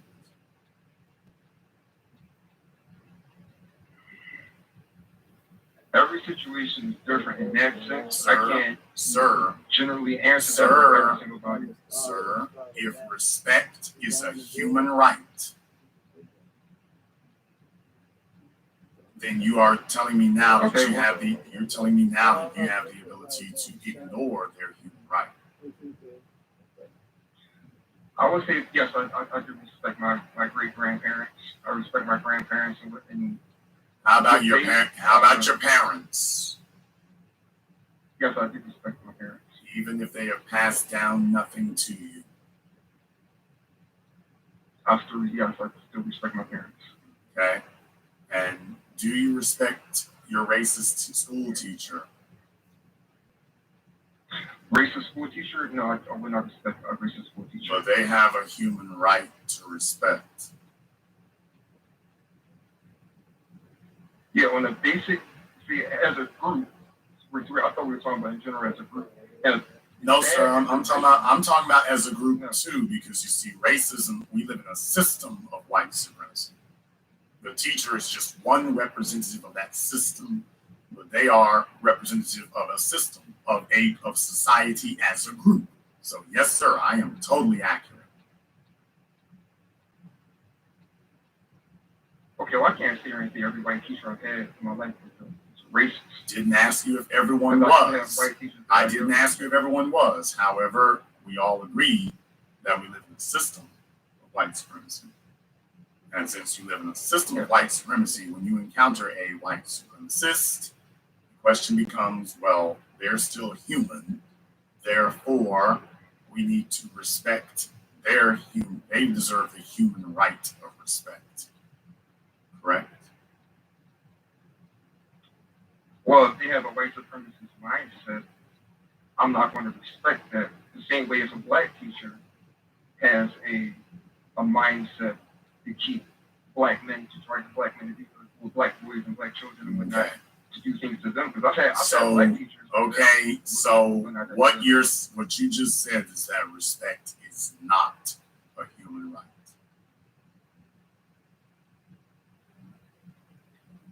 No, what I'm saying is that What you just on a said general level, is that respect is not a human right. That was what you just said.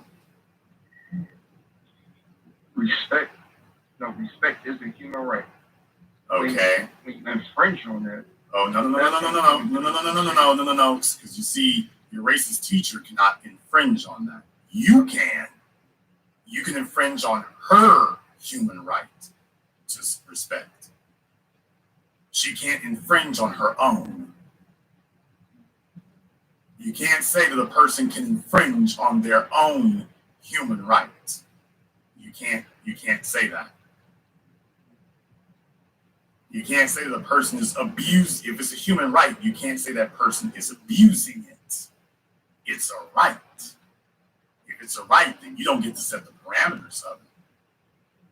Now, you were the one who used those words. Maybe you were not very clear on what those words actually mean or the ramifications of them. But you were the one who said several times, respect is a human right. And I am simply illuminating for you what human right really means. You can't sit up here and tell them that if it's a human right, you can't give it to them and then take it away when you want to. It doesn't work that way. You can't say they've got it when you want them to have it and then say, okay, you don't have it when I don't want you to have it. Well, if you respect somebody, like if I just meet somebody for the first time, I don't know this guy, I'm gonna show him respect. I don't care who he is, right? And then if I turn around, I'm gonna try to pickpocket me. Okay, now we have a different conversation.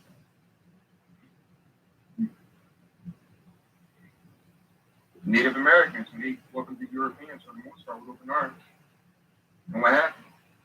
You know what I mean? They learned their lesson, okay? But on that basic level, when you're meeting somebody, if you don't know who they are or what they are about and whatnot, you show a general level of courtesy. Now, with black men, for the most part, you don't even get that. And when it comes to that, because we don't get, like I said, a lot of groups are intimidated by black men. A lot of other groups see us as a threat. We're targeted to every single, we're a small tribe, less than 1% of the population. Okay. Let me go ahead and remind everybody here. Respect is not given, respect is earned. And when you start off by saying that people have a right to be respected, that's where you've messed up. Now, if you want to say that they have a right to earn your respect, that's different. They have an opportunity to earn your respect. But to say that they get respect as a default, no. No, really, you don't. You really don't. So is disrespect at default? It may be. Some people get disrespected by default? First of all, it may be. You know why? Because power does not respect weakness. Power only respects power. And if you are weak, then yeah, whatever it is that's made you weak, the default position of dealing with you may be disrespect. Let me give you an example.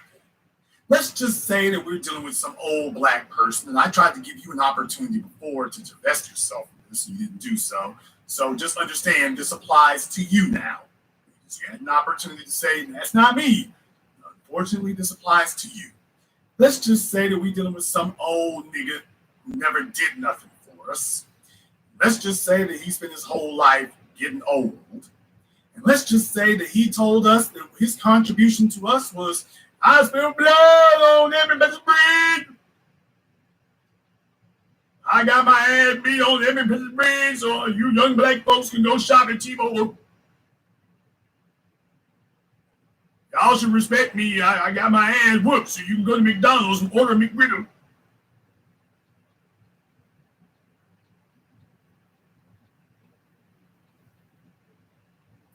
Yeah, there you go. So I'm supposed to respect him because he was so, quote, strong. His definition of strength was letting white folks sit up here and dance the Millie Rock on top of his head. That was his contribution. No, I don't respect him. I don't respect him because he's weak. My default position when I see him is contempt, even though he is no longer alive. Yes, sir, the default position when I take a look at a coward who will not stand up and defend his brothers, his women, his children, and tells you that allowing himself to be abused and brutalized is a virtue? No, my default position when I encounter him is contempt. That's the default. Yeah, well, okay. And we're talking about black men in general as well. When I see a group of black men who support Barack Obama, I see a group of black men who dance for Kamala Harris, I see a group of black men singing to us the virtues of interracialism at all costs. Yes, my default when I see that group, I go to a shopping mall and they're sagging their pants, dressing like Migos, smoking weed, screwing around in a weak, helpless position. My instinct is not going to be respect. I am immediately going to harbor contempt and disrespect for them. Yes, sir, because they are weak. And the only thing they can do is make me weak. That's all. How in the world can I respect someone who has nothing to contribute to me but weakness? The moment I see him on sight is contempt. It's disrespect on sight. No, sir, he does not have a human right to be respected. When I see him, I am immediately analyzing him to determine if he should be respected. So you see, when you encounter other people, well, no, it's probably not good for them to just run up on you trying to bust your head open. But I will tell you that the default is not to respect you. The default is to first determine if you should be respected. It's not up to them to respect you. It is up to you to command respect. You don't have a human right to be respected. Your human rights don't mean anything if you cannot enforce them. Now that's reality. Let me say this again in case you all didn't hear that or you're just having a tough time believing it, because damn, this is reality. Ladies and gentlemen, you do not have any human rights that you cannot enforce. If you can't enforce your human right, then you don't actually have it.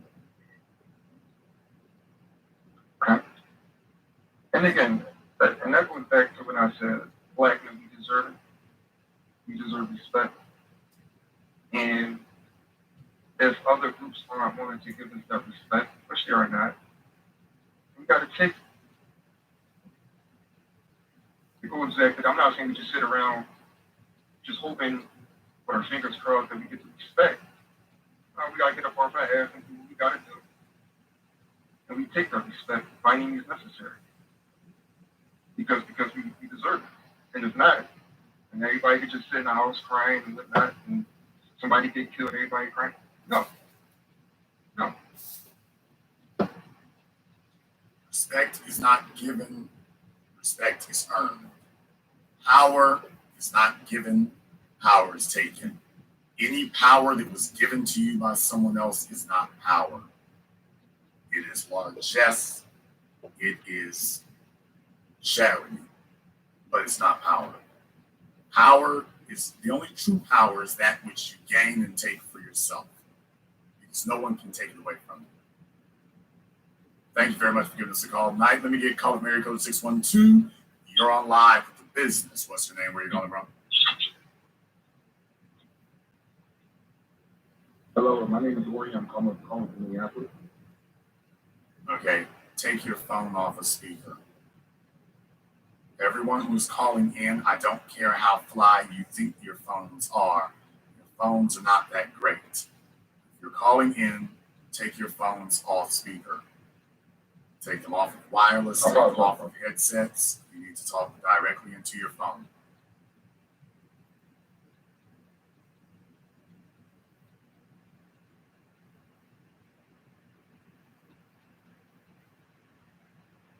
Okay. Apparently he doesn't want to say anything. Call of Mary Code 562. You're on live with the business. What's your name? Where are you calling from? That's Jamar from Long Beach. Okay, is that Jamar from Long Beach? Yeah, it's Jamar from Long Beach. Okay, Jamar, and do today's black men deserve respect? Yes, yes, Jamar, and yes, I believe we do Deserve respect. Okay, and what is it that you believe black men are doing today that makes them worthy of respect? Yeah, and so I have a two-pronged approach to that. I think as a black male in the community, I feel like in turn, as a member of it, I don't like what I see. I don't like these people out here, like people in our community or black men in our community that can't enunciate, don't have a strong vocabulary, command of the English language, that are not basical or don't have focus. But at the same time, I understand why they're in that position. So that's why I think we deserve respect, because there's external factors that are constantly at play that are not at play for other people. Like, we're playing the game on hard mode. You know, a lot of these immigrants are playing on easy, and then white people are playing it on easy with the game G. So it's like, do we have to regulate? We need to regulate each other, and we definitely need to get ourselves in check, because we just can't sit here and die. But at Okay, the same time, sir, I you know, we asked, have made a okay, lot of once again, as I said here before, how old are you, Jamar? I'm 35. Yeah, another one of these black males in his mid-30s. He's asked a question. The first thing he does is launch off into a lecture. He completely ignores the question he was asked. Black males are not used to being listened to. And when they actually do have a chance to be listened to, they kind of just go hog wild. I'll try this one more time. Well, actually, What? Okay, actually, Jamar, I didn't, you know, sir, so that's sir, that's not me. we're not going to talk Okay, I'm over the sorry. we're not going to talk over the host. Do you understand that part? Absolutely. Okay. You were asked a question. You went meandering and babbling and rambling on, but you did not address the question. If you think you did, that's just a testament to poor childhood education, I suppose. You were asked a question. You were asked, what is it that black males today are doing that makes them worthy of respect? You launched off into an unassociated rant about something unrelated, about how other people got it easier. You said that we deserve respect. I then asked you, what is it that black men are doing that makes them worthy of respect today? And you didn't name a single thing. Would you like to take another crack at the bat to name just the thing? Name only the things that black men today are doing that makes them worthy of respect. As a group, nothing. Okay. That was what I asked before. The original question was, do black men deserve respect? Glad to see we wanted to make some addendums to that. Because the next thing that people need to understand is that when you say that we deserve respect, that's perfectly fine. I'm not here to say it's right or wrong. Although the next question that it begs is, well, what exactly is it we're doing that makes us worthy of it? Because I'm fully willing to say, okay, you can have it if I can figure out why you should get it.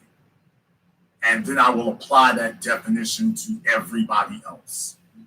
So if you say this is what black men are doing to get respect, or black men do this is what black men are doing that makes them worthy of respect, I'm going to look at everybody else and say, okay, is this the standard?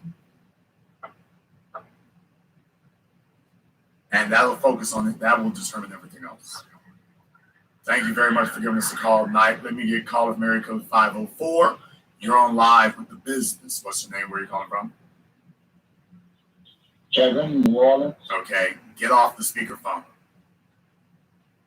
The next person who calls in and they are on the speakerphone and they're mumbling and got it up under their chins, I swear I'm going to just hang up on them. What is your name? Where are you calling from? I'm not Kevin from New Orleans. Kevin from New Orleans. And are black men today worthy of respect? I think they are. Okay. Can you explain to us exactly what it is that black men today as a group are doing that in your mind makes us worthy of respect?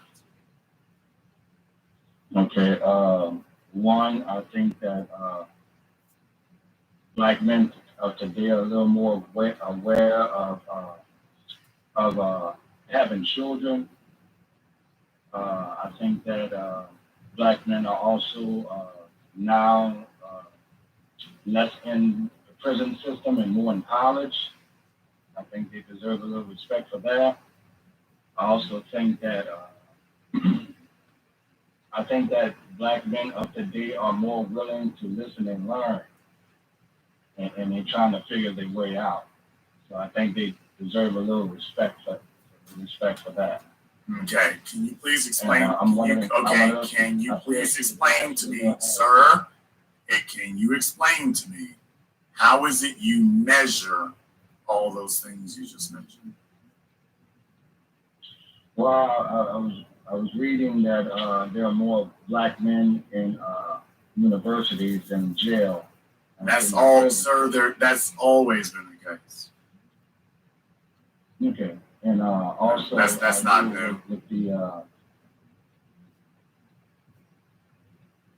I also think that as far as finances, I think that young black men of today are doing a lot better with their finances, and if we're going to have to take over something, getting our finances in order, is definitely going to be one of the tools that we're going to need. I'm 50, so growing up in my day, I did not see a lot of young black men thinking of future investing, and I also think with the marketing skills that younger black men have today, it's extremely useful from the entertainment business. I think that they're learning to brand themselves and actually profit from that, and learning to cut out the middleman. Now, I'm not one that think that respect is deserved. I think it's a courtesy. You know, I think you do have to earn it, but I do see the glass as being half full. Okay, so you believe that the condition of black males in America right now is getting better?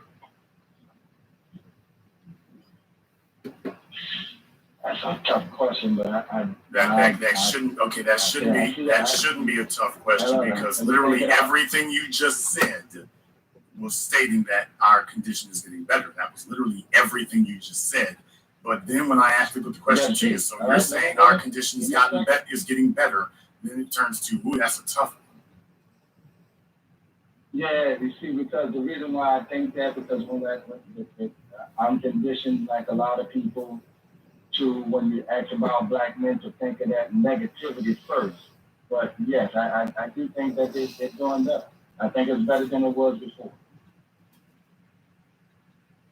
Okay. I think so, even though, and I think they deserve respect because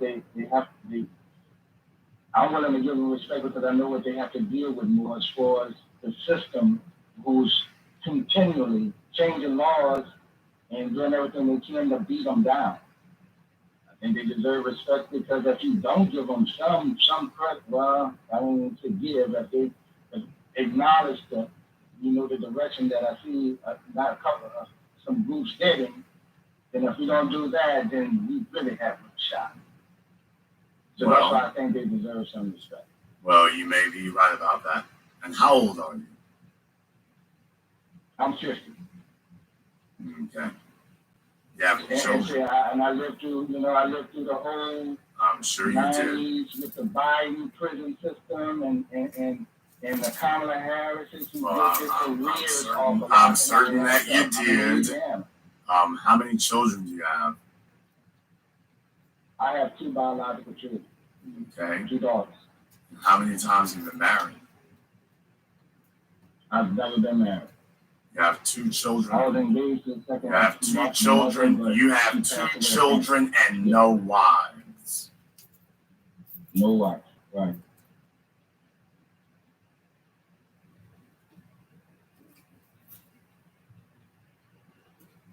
But you also believe that the generation after yours is doing better. I think so, and especially judging by what I'm listening to now, I think a lot of young men are going to steer further away from having children out of wedlock, and that they'll think about it a little more, unlike our generation did. Did you vote for Biden and Harris? Yes, I voted for Biden and Harris. I figured. Well, I'll tell you why. Sir, I already know why. No, you don't. Yeah, I do. All right, why do you think? Why? Because that's I'm gonna be honest with you. Because that's what old niggas do. Oh no, that's not why. I had to bite my tongue on that one to vote for that. Literally. And the only reason, because a lot of people forget, most black people are conservative by nature, or by religion. The only reason why is that I voted, it was to get Trump out of office. Yeah, that's what old niggas do. Wait. Due to the fact, only because I felt like it was I'm being in Louisiana, I felt like it was funding private military. I also had a problem with Stephen Miller and knowing the history and that, this man was literally almost following some of Hitler's doctrine. And so you voted for Joe Biden. You voted for the architect of 3 strikes. Yeah. So your solution to a guy, quote, that you say, quote, following Hitler's doctrine is to vote for the other guy who follows Hitler's doctrine. And then they don't have much of a choice in there. No, actually, you do have a choice. You actually do. I won't put the blame on Biden and Bill Clinton for the crime bill. That's what you Sir, I said that I knew why you voted for them, and you said exactly what I said you were going to say. Okay. All right, I think that's right then. Thank you for giving us a call and for reminding us all why you can't trust these old niggas.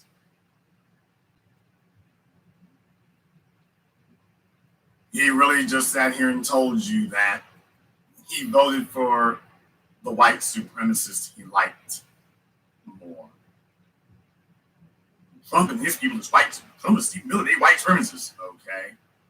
And so is Joe Biden. Well, yeah, I mean, you're right about that, but that's what old niggas who sit up here and drop a bunch of kids on a bunch of dumbass females, that's what they ultimately end up like. They ultimately end up like that. They ultimately end up talking to you crazy like that. And by the way, you all can tell I'm not guessing my way through it. That's why I was able to ask all the right questions the first time through. You got any kids? You ever been married? How old are you? Who'd you vote for? You see, when you got these old Negroes love to tell you that the young people today are doing good. What they really mean when they say that is, damn, y'all figured out a way to make it, even though it didn't do nothing. Wow, that's really cool. You were able to figure out a way to thrive, and you were able to figure out a way to make it and survive, even though we didn't do a damn thing for you. Boy, y'all must be pretty good.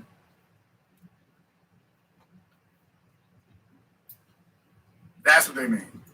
They love sitting up here not doing nothing for you, and if you make it, it's like, wow, thanks, that lets me off the hook. That sure does let me off the hook. Thought you was gonna get to blame me for a minute there. I sure am glad y'all was able to figure out how to make it happen. So you won't be sitting around blaming me for what I didn't do for you. Y'all doing good. Old niggas love telling young folk how great they're doing. They love looking at the young people that they did nothing for and then telling you how great you're doing. And then you're supposed to just assume that you shouldn't expect anything from them. Why? Because you're doing so great. You're doing so great. Caller from area code 615. You're on live with the business. What's your name? Where are you calling from?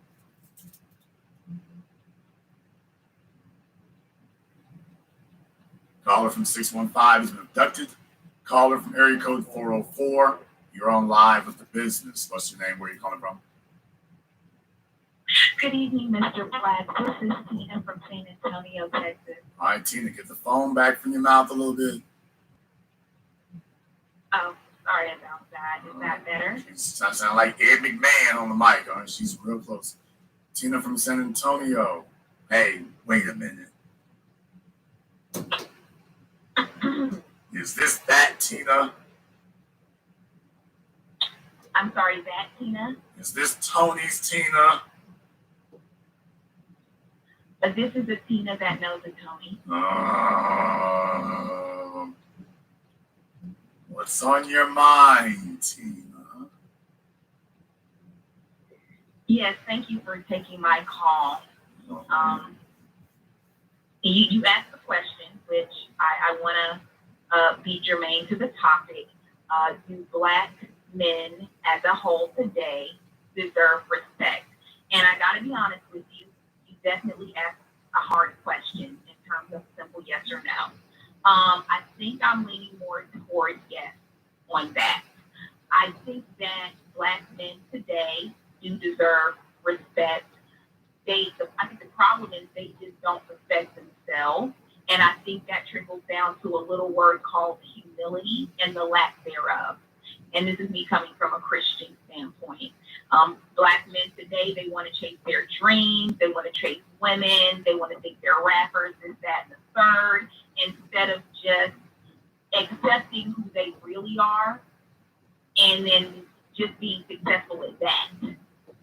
Starting at home and then branching out into the community. Instead, they want to be superstars. And I think pop culture has a lot to do with that, but it's worse on Black people. Advertising is more geared toward Black people. We all know that. And women. And that's pretty much my short answer to that. I believe that Black men do deserve respect. And I believe they deserve respect because Black men are stepping up. Despite, I would have to agree with the brother that called in, that I was agreeing with up until he started talking about Black women, and then I just tuned out. I didn't like that. But when he said, that, when you look at, the whole pull-up season and just what Black men are doing out, but not just that, but we did withstand a lot. The 400 years, the Jim Crow. Remember when I said that the Black males tend to go on for a while when you give them the opportunity to speak? I wasn't limiting that to just Black males, but by the way, if you thought it was confined only to Black males, no, I'm just focusing on Black men tonight because you know how it is. We don't divert and change subject. Just so you all be aware, it's not strictly confined to Black males, just so you be aware. It's not strictly confined. Well, that's what I had to say in terms of the question. So I will pause there. I do have one more question. I'm sure you have a bunch of questions, Tina. I'm certain you do. You mentioned that from the beginning here, as you were prattling along, you were mentioning that the problem that you saw why Black men don't get respect is because of a lack of humility. You then went into detail to name exactly what the characteristics were. I even took them down as you said it. You said that they want to chase dreams, chase women, be rappers, instead of, quote, being successful at who they are. Not really clear what that last one there meant, but I do want to back up for just a moment here, because I do think that actually raises a very good question. So we can find out exactly what you mean by that. So you think that it's lacking in humility for a Black male to chase his dreams?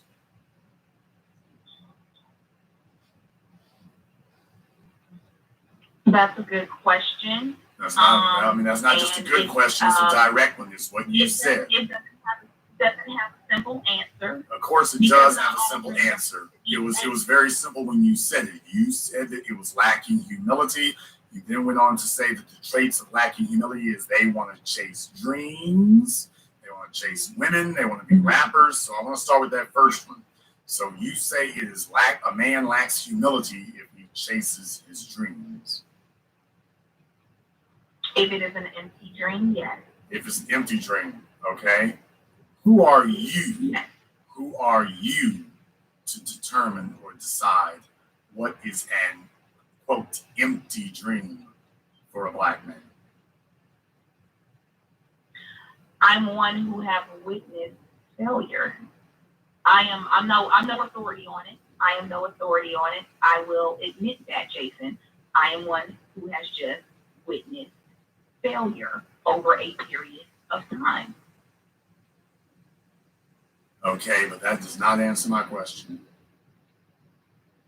I asked you, who are you to decide that a man's dream is empty? All right, Jason, I'll submit I am no one to decide that a man's dream is empty. Why do you say that?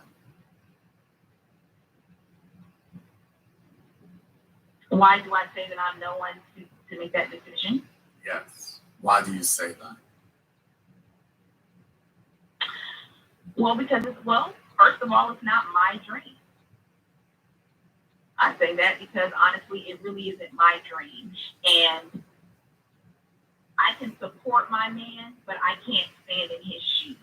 I can't see down the same path that he's looking.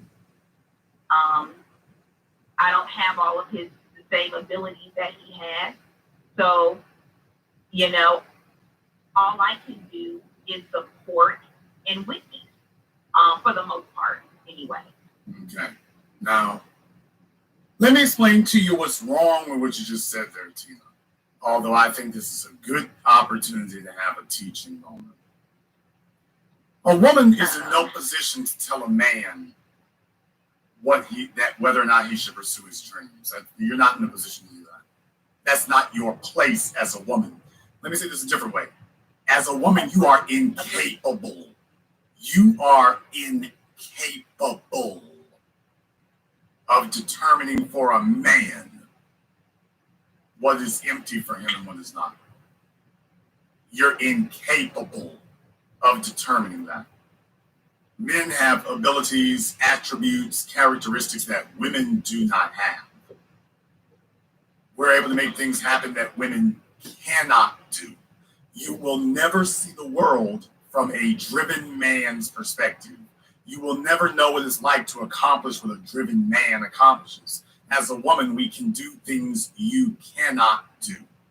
Since we can do things you cannot do, that means we know things you don't know.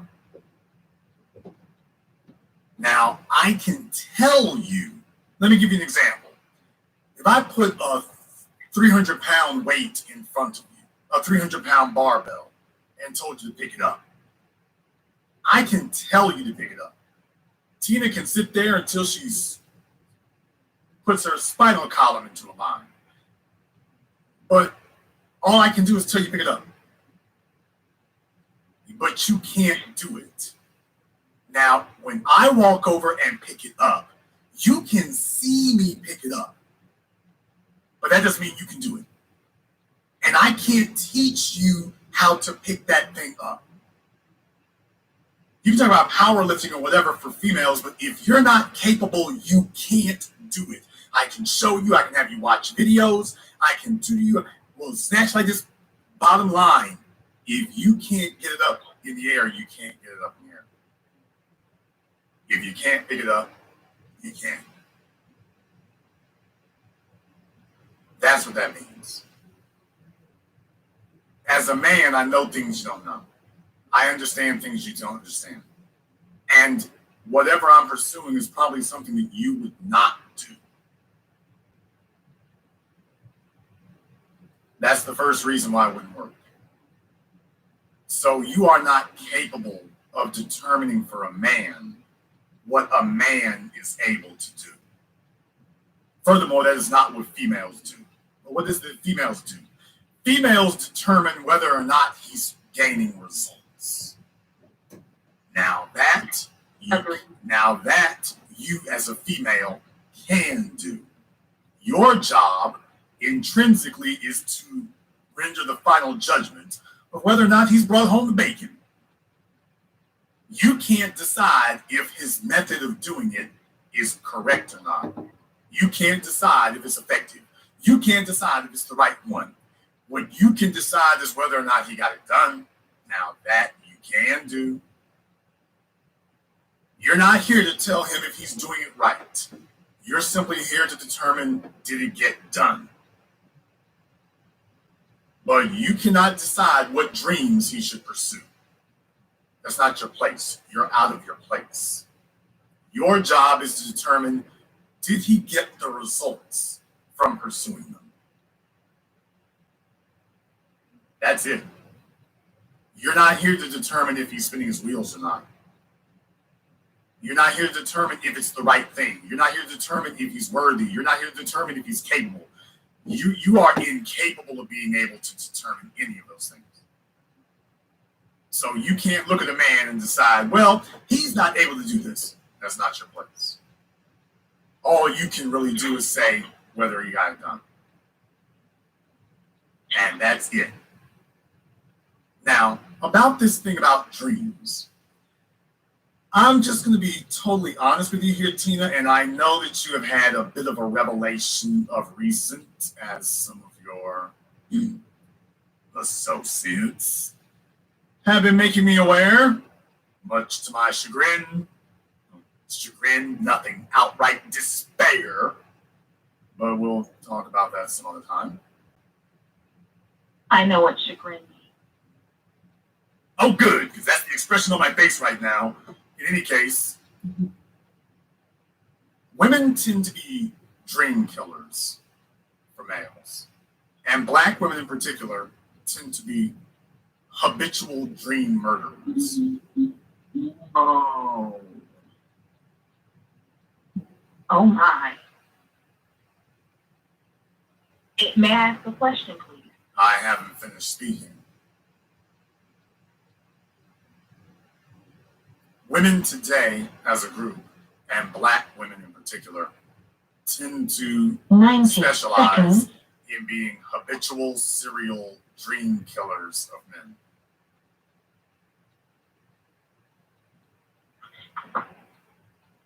And then they get upset when that man picks up his dreams and takes them to someone else.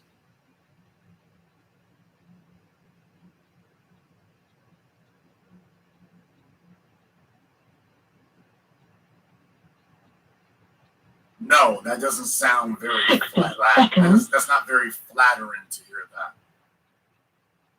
That's not very flattering. But it's reality. The problem with black women being habitual complainers and whiners is that no man wants to open up. Dreams are what fuel a man. Dreams are what drive him. That is what he's doing for himself. And you are a beneficiary of what he does for himself. But when you are someone who specializes in killing people's dreams, specialize in murdering them, specialize in diminishing them, he's going to have one of two choices. He's either going to abandon his dreams or he's going to abandon you. And black women today are the poorest women on the planet. You know why? Because the dream chasers do not feel safe in their presence.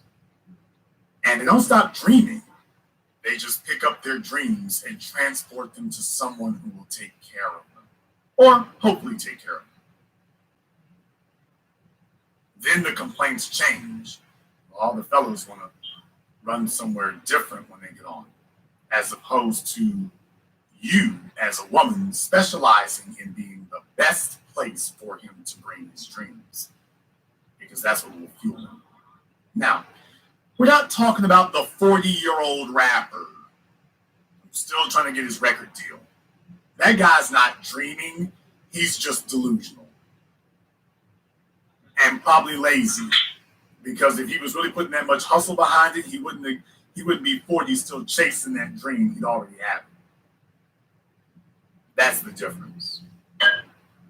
But the women today specialize in questioning men's drive, questioning what they're doing, disputing it, and not looking to see are there results.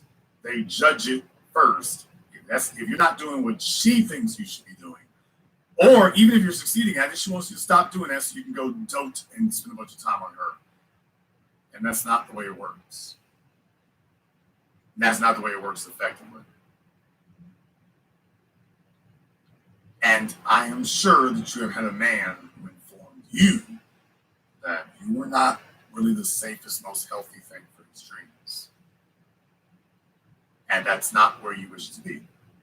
To speak disparagingly of a man who chases his dreams, that's a specific phrase. You didn't invent that phrase. That phrase means something. A man is supposed to have dreams. You know why that's important, Tina? Because if you're lucky one day, if I have any chance to steer Tony in a different direction, I will. But Tony has been dreaming on your behalf. He doesn't have it yet. But he is putting all the building blocks in place, and he is accomplishing step by step. He's getting one result and a bigger result and another progressively bigger result, because Tony is dreaming. But he's doing what's necessary to put the work behind his dreams so that his dreams become his life. You want a man who does that. You want a man who chases things that are not there. You want a man who dreams of buying a BMW 7 Series. You want a man who aspires to things. Nobody is born having it all. You want the guy who doesn't have it, but he's got the most, there is one thing he does have that's most important: drive. But that drive is not fueled by you. That drive is fueled by him and his dreams. And if you are lucky, you can be incorporated into it, if you're fortunate. But if you become a dream killer, then just understand he will not stop dreaming. He will just stop dreaming for you. Now, what was it you wanted to ask me?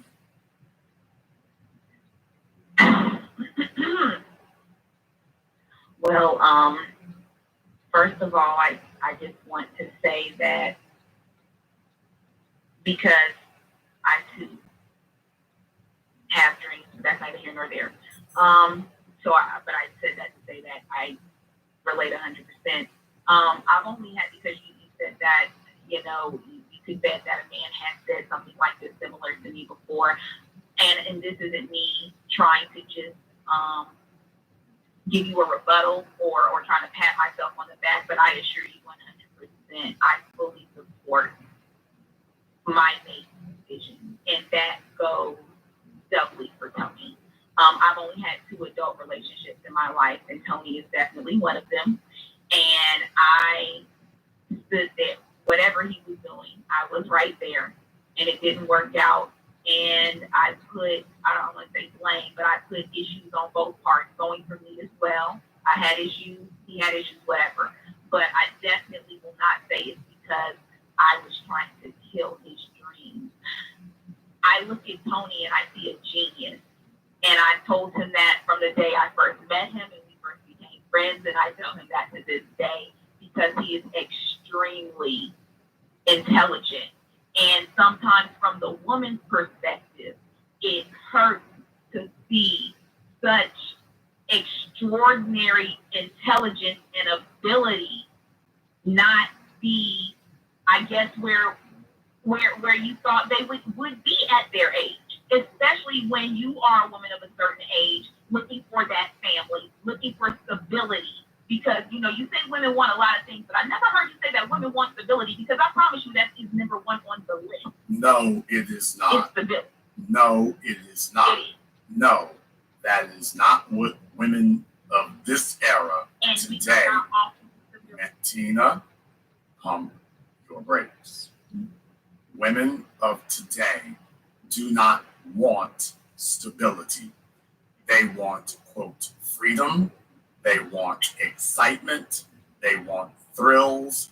And they want debauchery and to indulge their darkest gutter urges. Now, they need, Tina, if you talk again while I'm speaking, I am going to make your evening.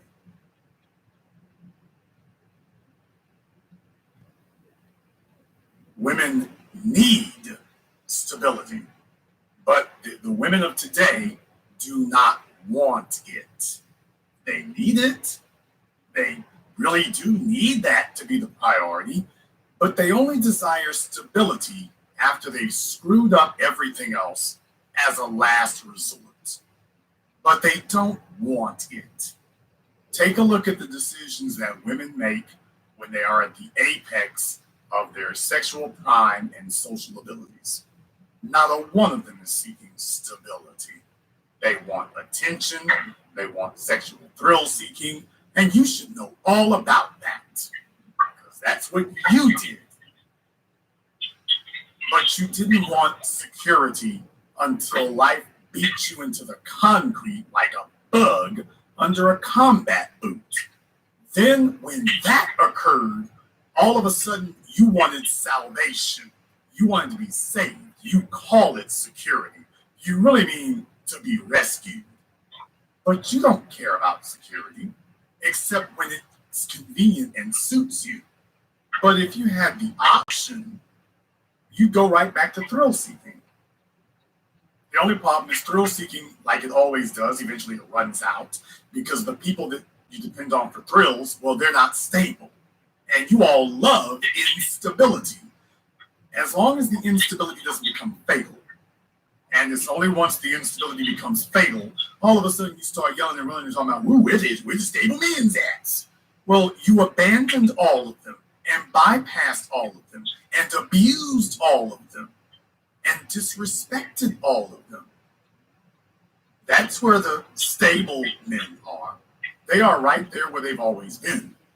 You just never respected it and never wanted it until finally life got so bad that you said, oh, damn it, all right, I'll take it.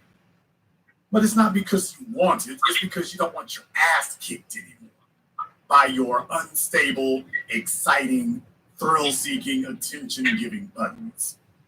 But you don't like stability. You don't want stability.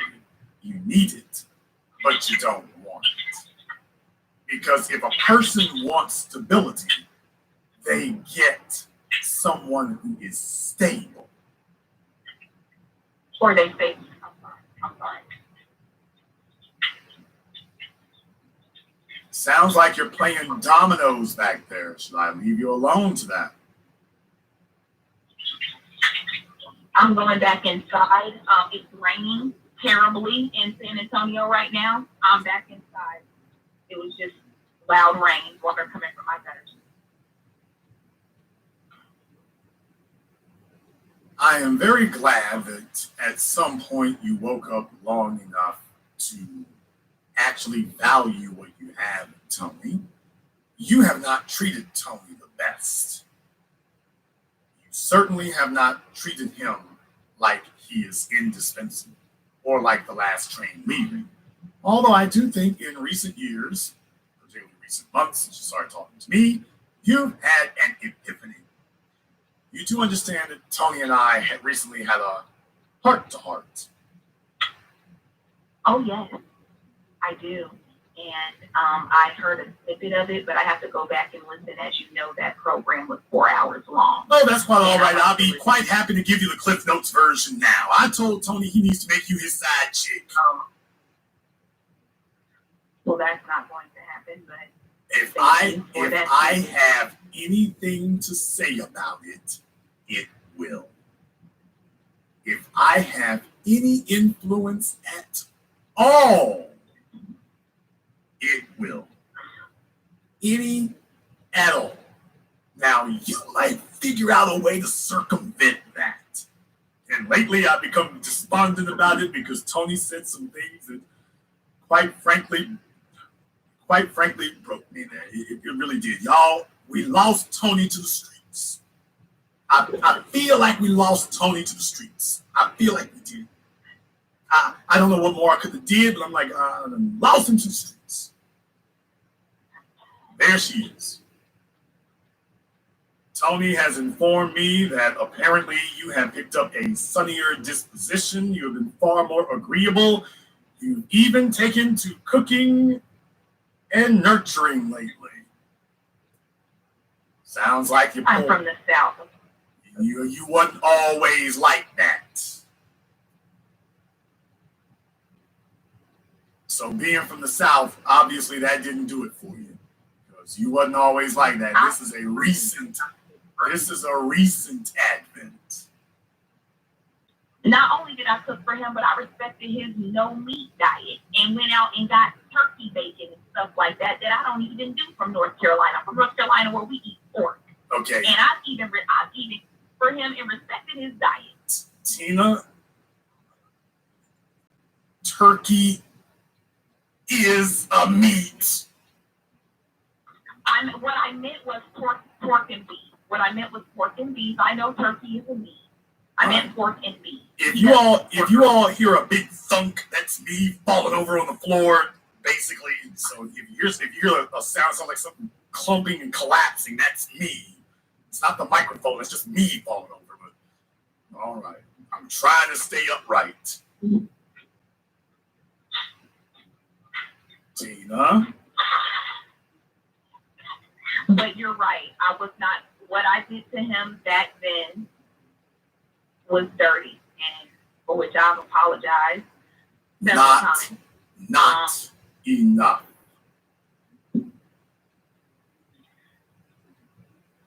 May I say something? Or if you are very, very lucky, Tony will give you a side chick position. If you are miraculously lucky, he might give you something more than that. Because Tony is entering a new tax bracket, and he is going to have the opportunity to meet younger, fitter females who are in a hell of a lot better shape, financially, emotionally, and otherwise, and he doesn't have such a torturous history with them. And that last thing, that's going to be the real hurdle to get over.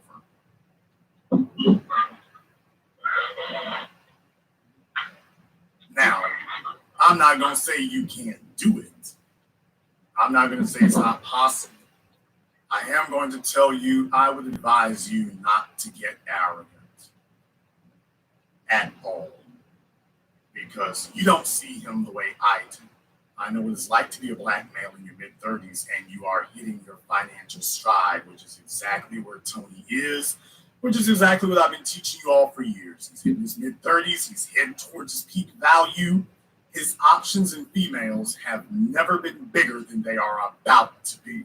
You're just a chick he met out of high school. He ain't have no damn options. He's about to figure out what his options really are. And I don't know where you're college. And I don't know where you're going to fall in that hierarchy once he actually starts getting opened up to some real options. I don't know if you're going to make the cut anymore. I don't. Now, I will not necessarily send him running the other direction, although if I have the opportunity, I damn sure will. What I am going to say is, if you do get him, you will have to earn him. And that's perfectly fine by me, because you have abused her opportunities. And maybe if you have to fight and work for him, you will appreciate what you have. And it will prevent you from ever again attempting to do what you did before. I believe that, I believe sacrifice is how you get people to respect something. And I intend to make you sacrifice as much as humanly possible for him. Because you won't appreciate it any other way.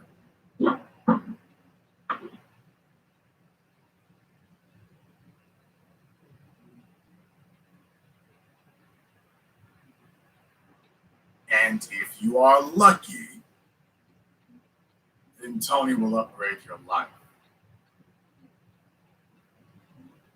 If you're lucky.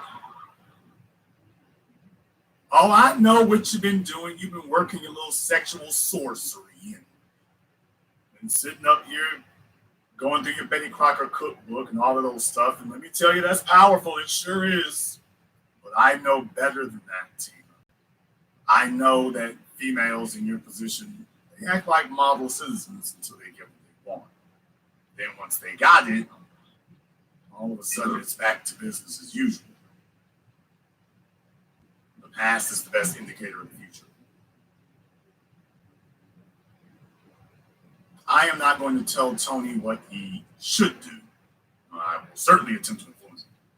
I'm not going to make him do one thing or the other. He has to live his life. And if he chooses to be with you, he certainly can. But I will make sure that he is aware of all the options that he has. And I'm saying this publicly because I want you to be aware that Tony is aware of the options he has. So, one more thing. If you do believe that Tony is so valuable, do you believe that Tony should have the best? I do. I'm glad to hear that. And just out of curiosity, do you believe that's you? That I am the best compared to what? That you are the best Tony can do. Wow. Good question. That's a good question. You already know the answer. Why are you saying it's a good question? You already know the answer.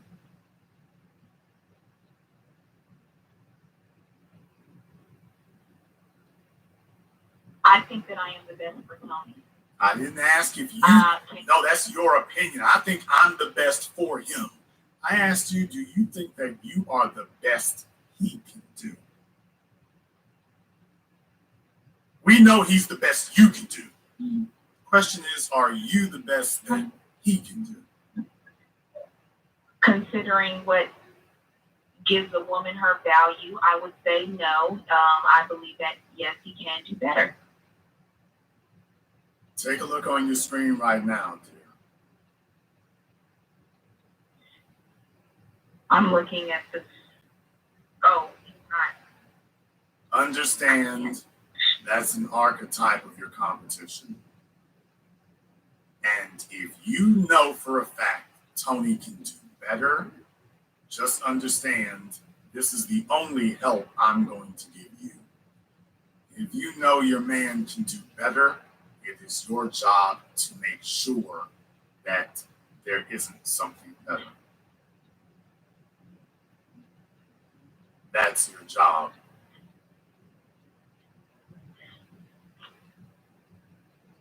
Tony is about to have a 5-star life. He's going to have a 5-star house, a 5-star car, 5-star clothes. What makes you think he doesn't want a 5-star woman?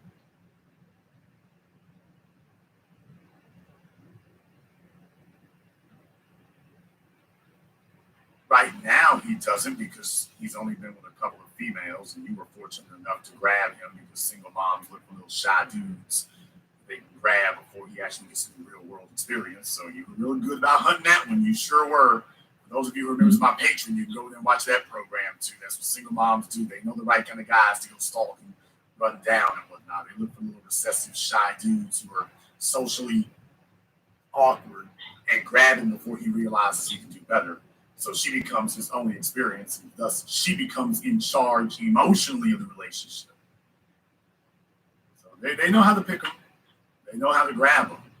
Problem, Tony's entering his 30s now, and he's becoming more aware of what he can do. So I will give you one bit of advice, Tina.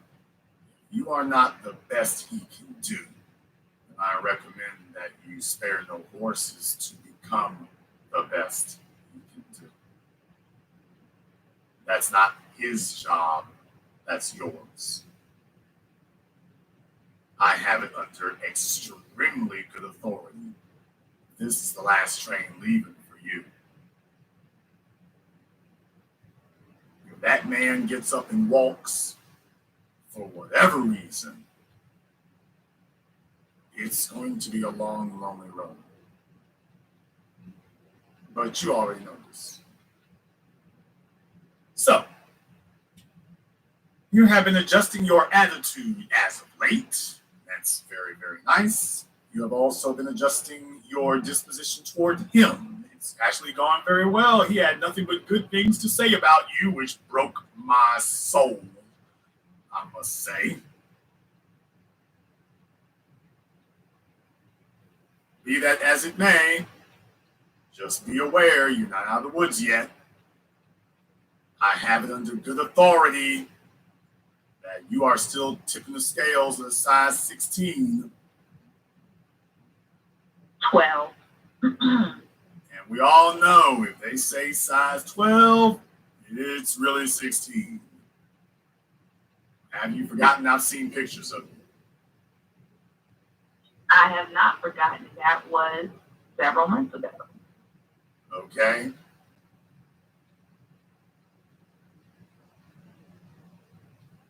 How tall are you? And I'm sorry. How tall are we? 5'7". And how much do we weigh? 220 pounds.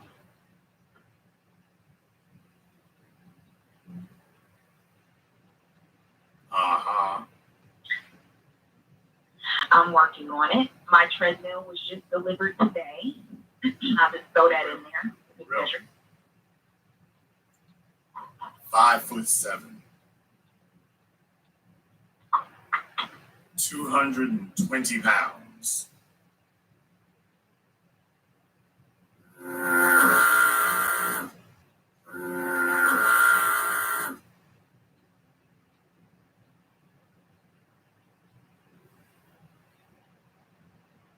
Run, Forrest, run.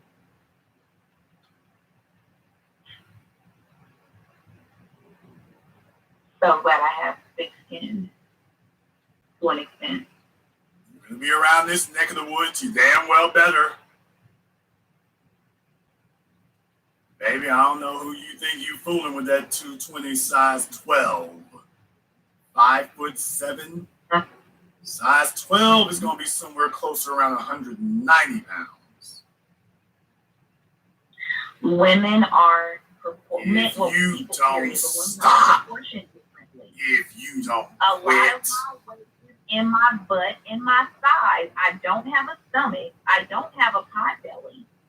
A lot of my weight is my butt, my thighs, and I have butt size. Tina, first of all, your bust doesn't go into your pants, although in your case it might. I'm not sure. But there was no reason to even say that. Your bra isn't in your, has nothing to do with your pant size, ma'am. Tina, I'd like to show a picture of you to the audience, and I will let them decide if this is a size 12 or greater than. Before you do, may I ask Whoa, okay, wow, all right. She didn't just go ahead and she didn't give an enthusiastic yes. I just want you all to understand. She didn't give an enthusiastic yes. She said, wait now before you get there.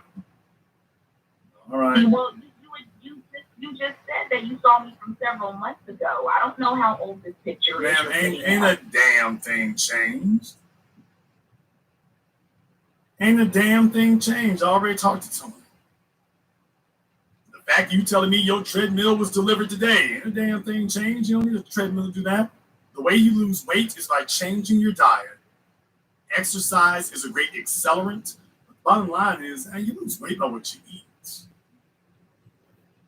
Agreed. Okay, and we know you've been cooking and eating. That's what you do. I don't eat big meals every Baby, day. you are 220 pounds. I am. Okay.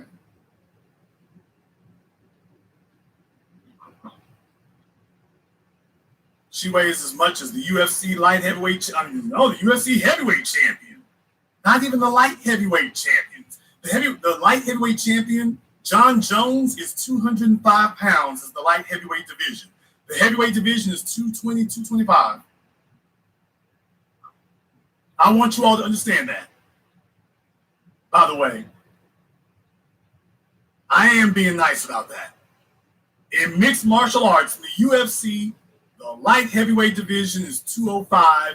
The heavyweight division is, I forget if it's 220 or 225. That's the heavyweight division. 225. You are 5, and we're talking about with dudes who are 6'1", 6'2".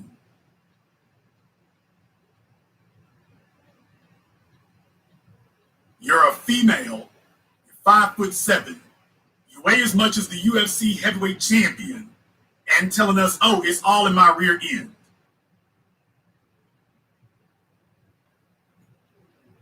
That's not even possible. That's not even possible.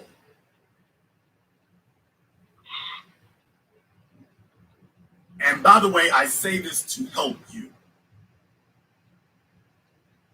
By the way, I say it to help you.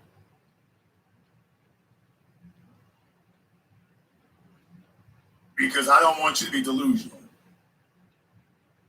Yeah, your cooking is great and everything, but just understand, Tony's going to want a badass broad with him. He's going to want a female who matches his accomplishments in life. And Tina's got the last train leaving. She needs to focus on what really matters to him, not what she thinks should matter to him. Because let's be very, very clear, dear, his upward mobility is going to be far higher than yours. Far higher. Tony is the workhorse, not you. Tony is going to be the breadwinner, not you. Not now, not tomorrow, not next year, never. He's going to be the one who pulls the freight. Your job is to inspire him and motivate him to continue getting up every day and pulling the freight. That's your job. And you don't get to decide what should motivate him and whether he's getting enough of it. He's the one who decides that. So what I am going to tell you is, I couldn't help but notice you have worked on everything except the physical part. Well, I'm working on it, okay? I am not going to say whether or not you do or don't. Although it's very obvious from what you just told me numerically, and none of that's done. I am going to tell you that you understand this gets harder as you get older, and Tony's not going to wait around forever. Which is why I said, if you are going to be tipping the scales at that weight, then we might want to go ahead and let you apply for a side chick position. We might want to do that. Something you can fit in. Something you can maintain. I'd rather die alone, as you and other rude callers have said. I will either be a wife or I will be single. It's really just that. Here's the issue with the statement you just made. You don't get to decide that. No one can make me be a side chick. Okay, but you can't make someone make you a wife. Now you can be made into a side chick. Oh yes, you can. You sure as hell can. Oh yes, ma'am. You can be made into a side chick. You damn well can. You can be made into a side chick against your will. It happens every day. Most of the females who are side chicks didn't know they were. So yes, ma'am, and that can be you. And that can be you. So let's just be very clear about that. Ma'am, let's just be very, very clear. You don't get to choose whether you become a wife. This is not a matter of, well, I'll choose to be a wife or I'll choose to be alone. No, the men are going to make all those choices. You will find out what the verdict is, but you don't have a say. You don't get to tell a man, so we gonna get married this summer. No, that's not your choice. You can hope he will make you a wife, but no, not really. It doesn't go that way. And I'm just gonna tell you right now, a fat bank account and a fat wife don't mix. They really don't. And I'm not being mean. What I'm saying is, if you are really serious about reforming yourself, you need to get serious about the things that really matter. All kidding to the side. I couldn't help but notice with everything else you were doing, you refused to address the most important thing, which is how you represent him publicly. You're trying to rely on an emotional connection. You're trying to rely on your domestic skills. But you are dismissing that Tony is continuing to evolve. He's continuing to improve. He will catch the attention of younger, fitter females who are clean slates, don't have no kids, don't have a bad history of abusing them. That's what you're going to be up against. Those females are going to approach him. And guess what? They're going to be like, well, he's a little shy and socially awkward. I bet you I can peel him. I bet you I can take him from her. And let's just be very, very clear about that statement you just made a few moments ago. I'd rather be alone than be a side chick. You're a baby mama. You already are one. So you already accepted that once. So try to bluff somewhere else. You've already done it once. You'll do it again. Especially if you have no choice. If you were really willing to accept that, you wouldn't be so worried about him now.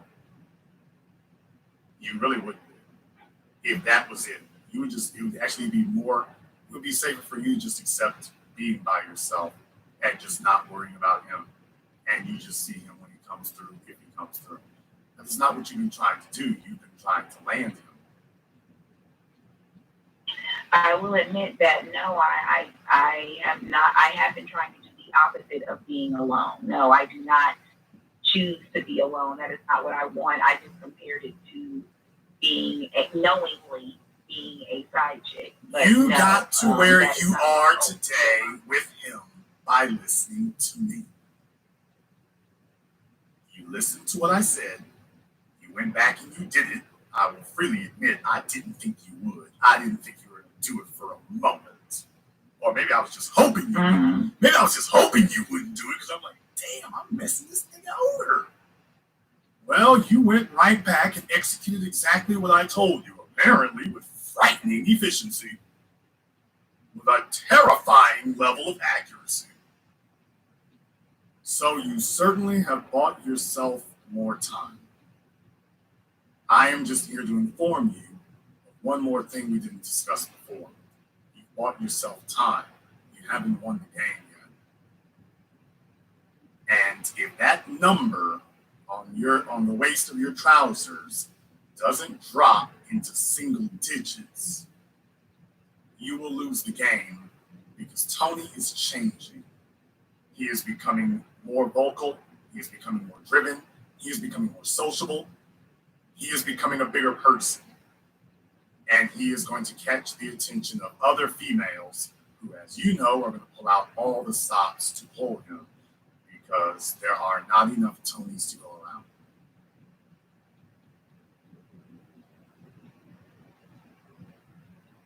And you will lose all the things that don't require domestic skills.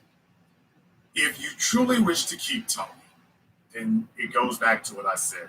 Are you the best he can do? Because we already know he's the best you can do. He's very good. He's the best you can do. The real question is, are you the best he can do? If you do not wish to lose him, show him respect.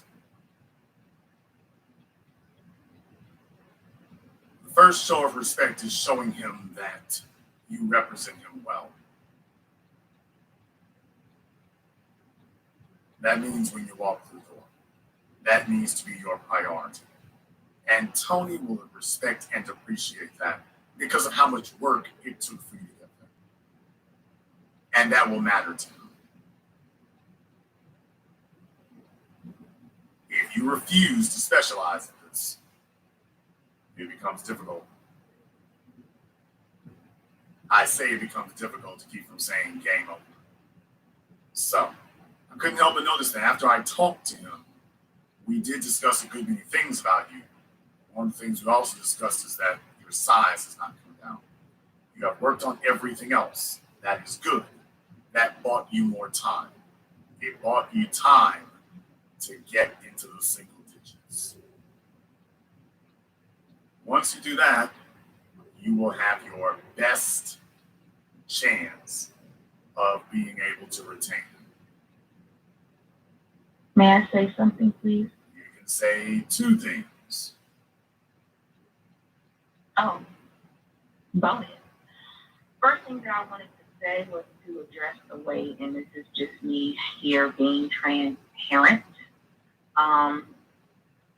It is a sacrifice, as I believe you mentioned earlier. It's a huge sacrifice in terms of weight loss, especially for me, not because of the food, but because I am a drinker, and it does run in my family, and I believe that the sugar from the alcohol plays a huge role in it. Now, this I did not know. I remember seeing some pictures. I intimated that, but I did not think that you had a chronic drinking issue. I do like to have a drink. I don't. Okay? You are going to have to get accustomed to clean living. The only liquid that needs to pass between your lips is fruit juice, not juice and gin. Water is what you need to be drinking. As a female, first of all, that's masculine as hell for a female to be drinking. That's the first thing. It's masculine for a female to be drinking and smoking. There's nothing feminine about that. And just understand, the first time that Tony gets to snuggle up with something that's 24 years old, soft and cuddly, don't drink like a fish or smoke like a chimney. Baby, you didn't lose him. She didn't disqualify you. You disqualified yourself. That's called not competing. So you know full well that ain't gonna work. So if you got any habits of any kind, that includes drinking, smoking, drugs, anything else, you got any habits, you need to drop those. You need to be the most clean living heifer in San Antonio. If you don't, another female will. That's really your options. You're just waiting until he bumps into another chick who sees that he is recessive, and then she basically does what all of y'all do. She just decides to pull him. And he'll be like, damn, it's really nice to have somebody who don't smell like Bartles and James. Or at least I don't have to deal with that. Tina's real nice and everything, but this one over here is better. I mean, Tina's cool. What's wrong with Tina? She's cool people, but this one over here is better. And your job is to prevent that from occurring. So I can tell you this issue. Your job is to make sure that doesn't happen. So Tina, you know, first of all, drinking is not good, period. It's not good internally, much less externally. That's not good. It's not good. You need to let all that go. Any habits you have or whatever, you need to be drinking water, fish, and leafy vegetables. And that needs to be your new diet. And you need to learn to love it. And as a female, you are actually biologically predisposed to have that anyway. Y'all are eating a bunch of stuff that females aren't even supposed to be having. Females aren't supposed to be taking up on high protein, alcohol, and sugars. That's not even what a female diet is supposed to be. Now, you can type in the chat room and you can listen to me. What's it going to be? I'm actually multitasking. Okay. You don't multitask with me, ma'am, because you ain't doing very good at being able to do two things at once now. If you were, you'd be able to diet and exercise. So far, we ain't got neither one of those done. You got cooking, diet, and exercise. So far, you're not multitasking very well at all. So don't delude yourself. If you were really able to multitask, you'd be a size 6 with washboard abs. Or at least a discernible waistline. None of the above.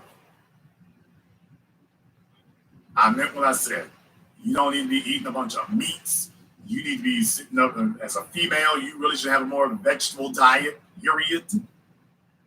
You're supposed to be on water, and that's it. If you're going to have meat, fish, and eggs, okay, stick to your white meats, and that's it.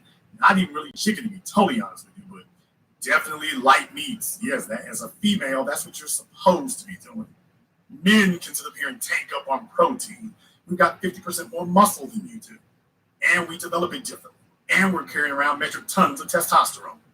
As a female, you're not built to be doing all this masculine stuff. We're not supposed to have interchangeable diets. You do something different than us. Your body is supposed to be doing something different. You sitting up here with a bunch of masculine habits. And by the way, if you're exercising masculine habits, you can't tell me that you're not acting in a masculine manner. Well, I can cook for them and whatnot. Okay, there's a bunch of masculine broads who can cook out there at the Five and Dime Diner.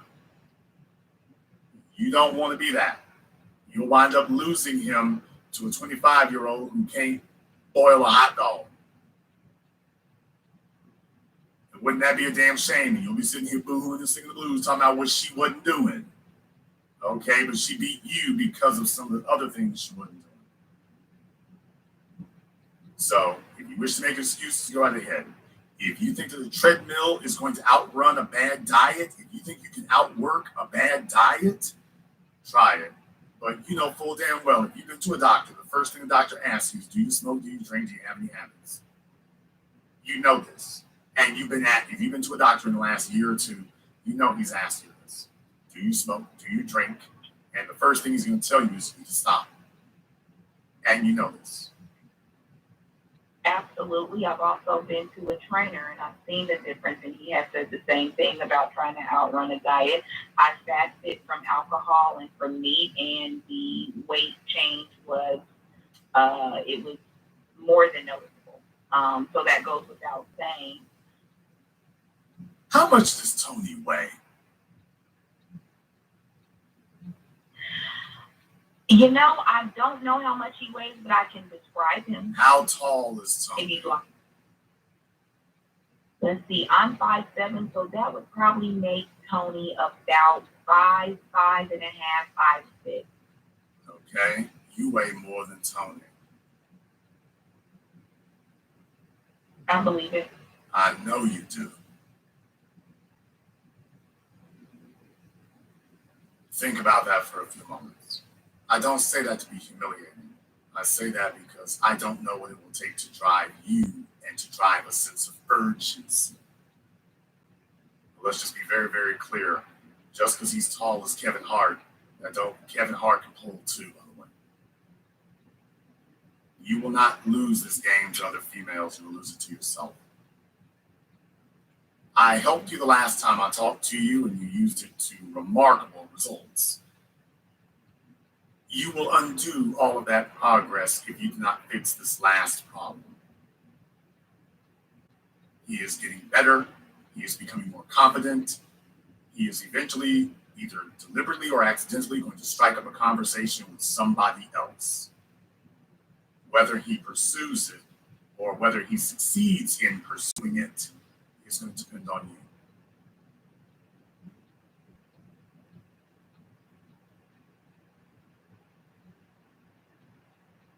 man wants a badass broad next to him. If he's I living, don't want to be that bad at next to well, him. then don't talk about it. Be about it.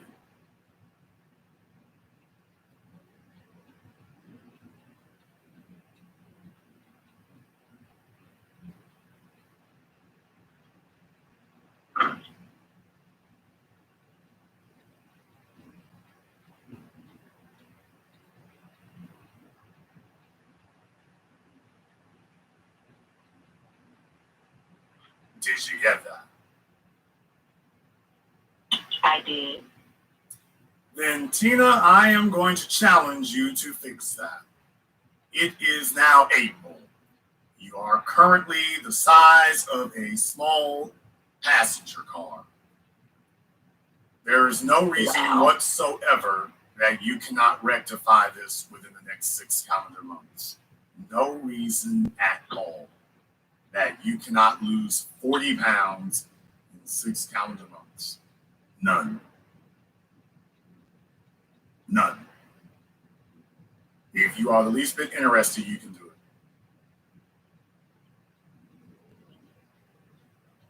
I want you to call me back in July.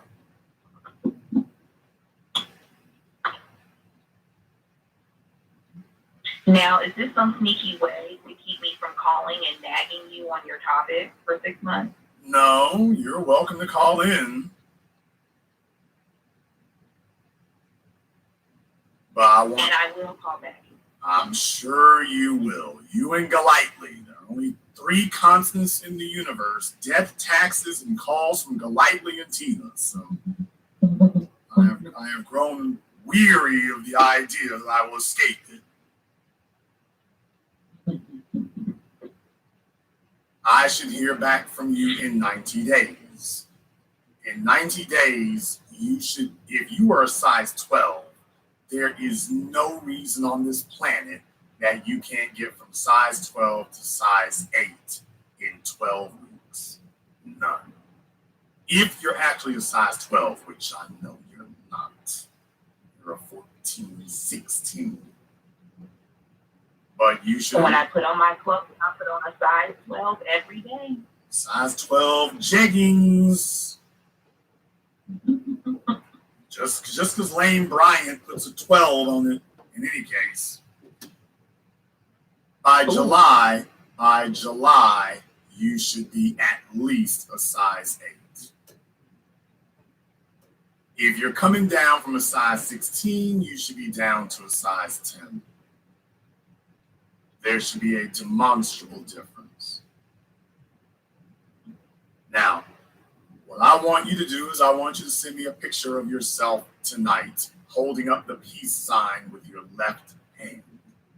It needs to be a picture of you in the mirror from the waist, a picture of you in the mirror from the waist up, holding up a peace sign with your left hand.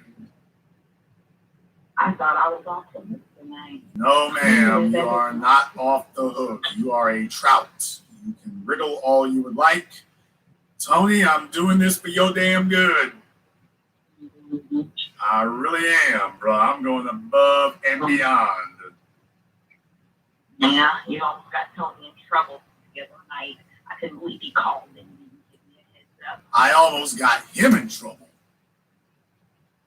Ma'am, Tony runs the yard. What are you talking about?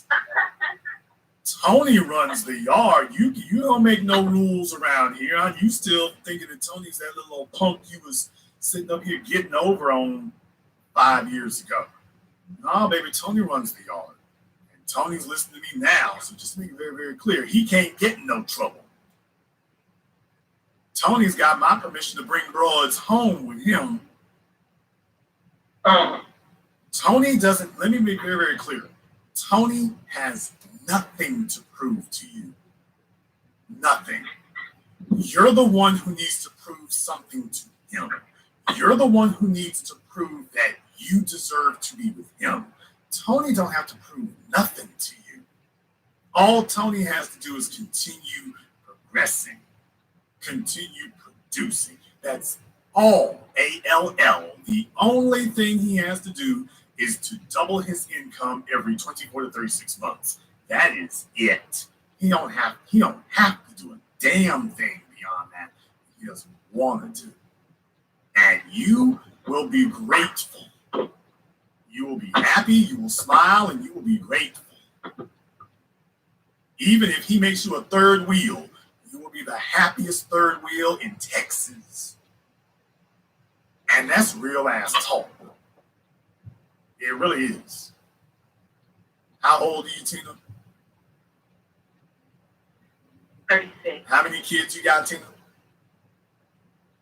1. If you don't sit up here and stomp your feet and cheer and holler that you got an opportunity to have a tummy at a sterling size 16. A size 12 that can pass for 16. If you don't sit up here and show some gratitude, no, ma'am, he doesn't have anything to prove to you except that he can continue producing at a high level. That's all he needs to prove to you. He doesn't have to prove anything. You know why? Because he's already done more for you than your damn baby daddy did. He's at least giving you the hope that there's a man who will claim you. And somebody else's child who don't work at Five Guys, a man who don't work at Five Guys or on a forklift. Ma'am, he doesn't have to prove anything to you. You should be grateful and fortunate that he gives you the time of day.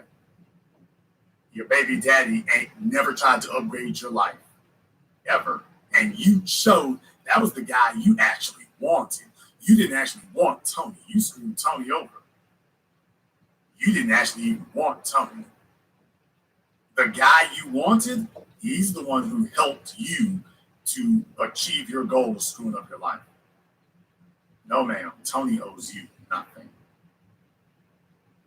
You're going to get up every day, sacrifice, drop your bad habits, so that you can hope that Tony will keep you around in any capacity.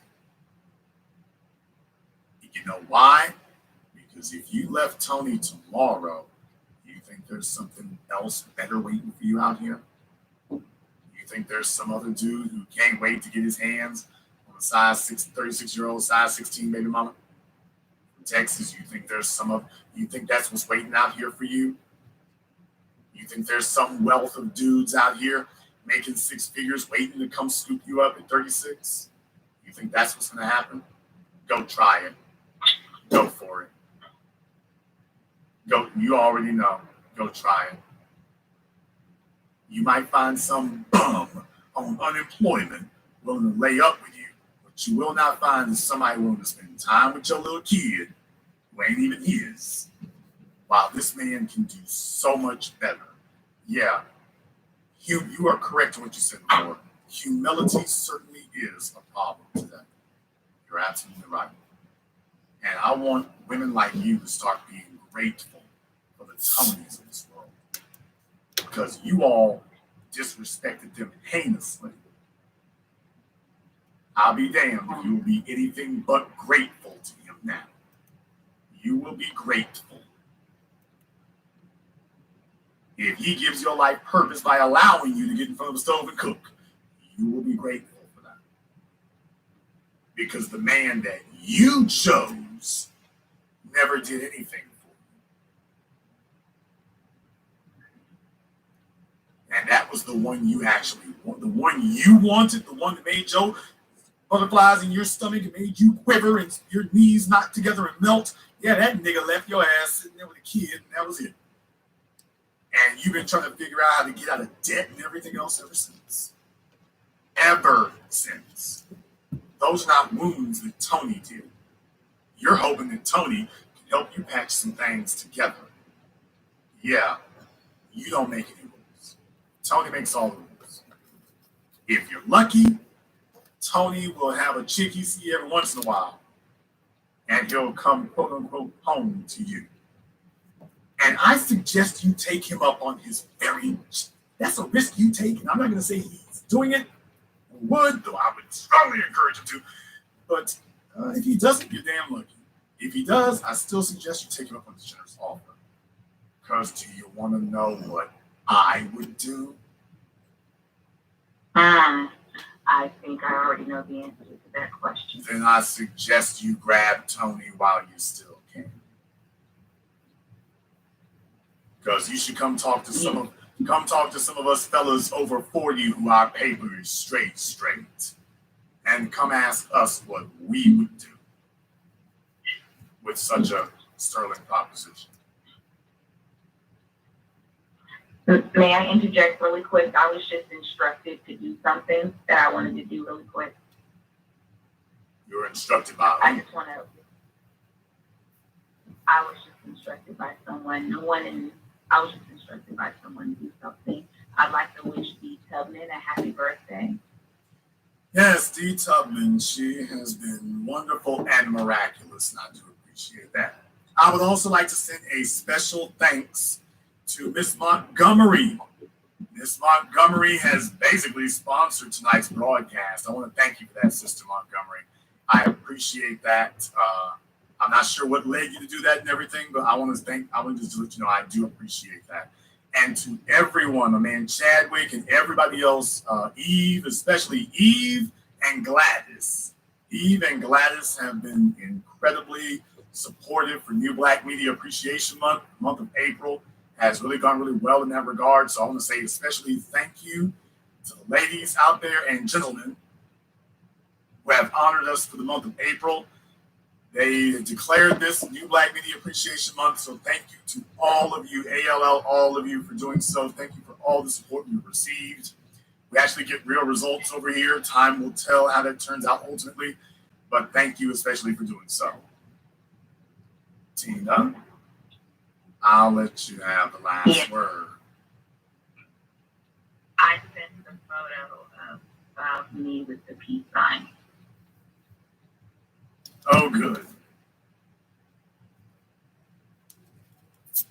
Then by August 1st, I should be getting a new picture. That's my birthday month. All righty. So with the last word, thank you as always. There was more I wanted to hit on, but it is not my program. And plus, there was one question I wanted to ask, but this is definitely not the program for it. Tony wanted me to, Tony gave me permission to actually to let you know it was actually Tony who told me to wish Dee a happy birthday. And thank you for everything that you do, much to my chagrin. And we will be in touch. Have a blessed night. Well, I think next week I'm going to do today's Black Women Deserve Respect program. Since we've asked today's Black Men Deserve Respect, I think next week I'm going to do a program asking do today's Black Women Deserve Respect. I think I'm going to do that.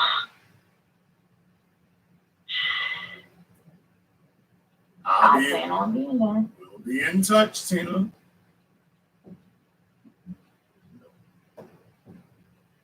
Yes, sir. This is the business where we are changing hearts, changing lives. Can't wait to see where that one there goes. We're going to go ahead and wrap tonight's program up. It's been over 3 hours, but this is really important that we go ahead and do this. Really, really important question that we asked you tonight. Do today's Black men deserve respect? That's something in particular I want to deal with there. So we'll be delving into that here. Next week, I'm probably going to take a look at do today's Black women deserve respect? Oh, yeah. One more thing, special announcement that I'm making here tonight.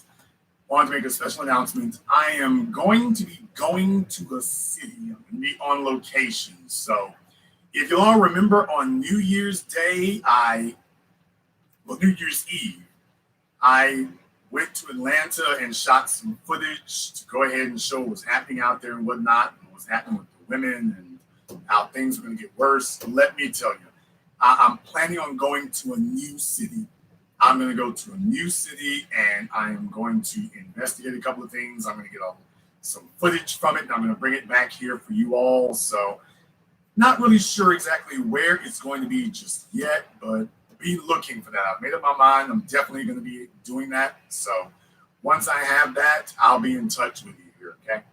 So just all be looking for that. Here next week, we're going to see about doing today's Black Women Deserve Respect. I want to thank everyone who joined us here tonight. Be looking for more of that. Thank you to everyone, especially you, Miss Montgomery. Thank you very much here for supporting tonight's program. Eve, thank you very much as well. Gladys, thank you very much as well. We appreciate that. Miss Crouch, thank you very much. And to everyone here, I'm going to send you all the thanks here shortly. Thank you. I've tried to be a service to you. You've been a service to me. And this concludes tonight's broadcast of The Business.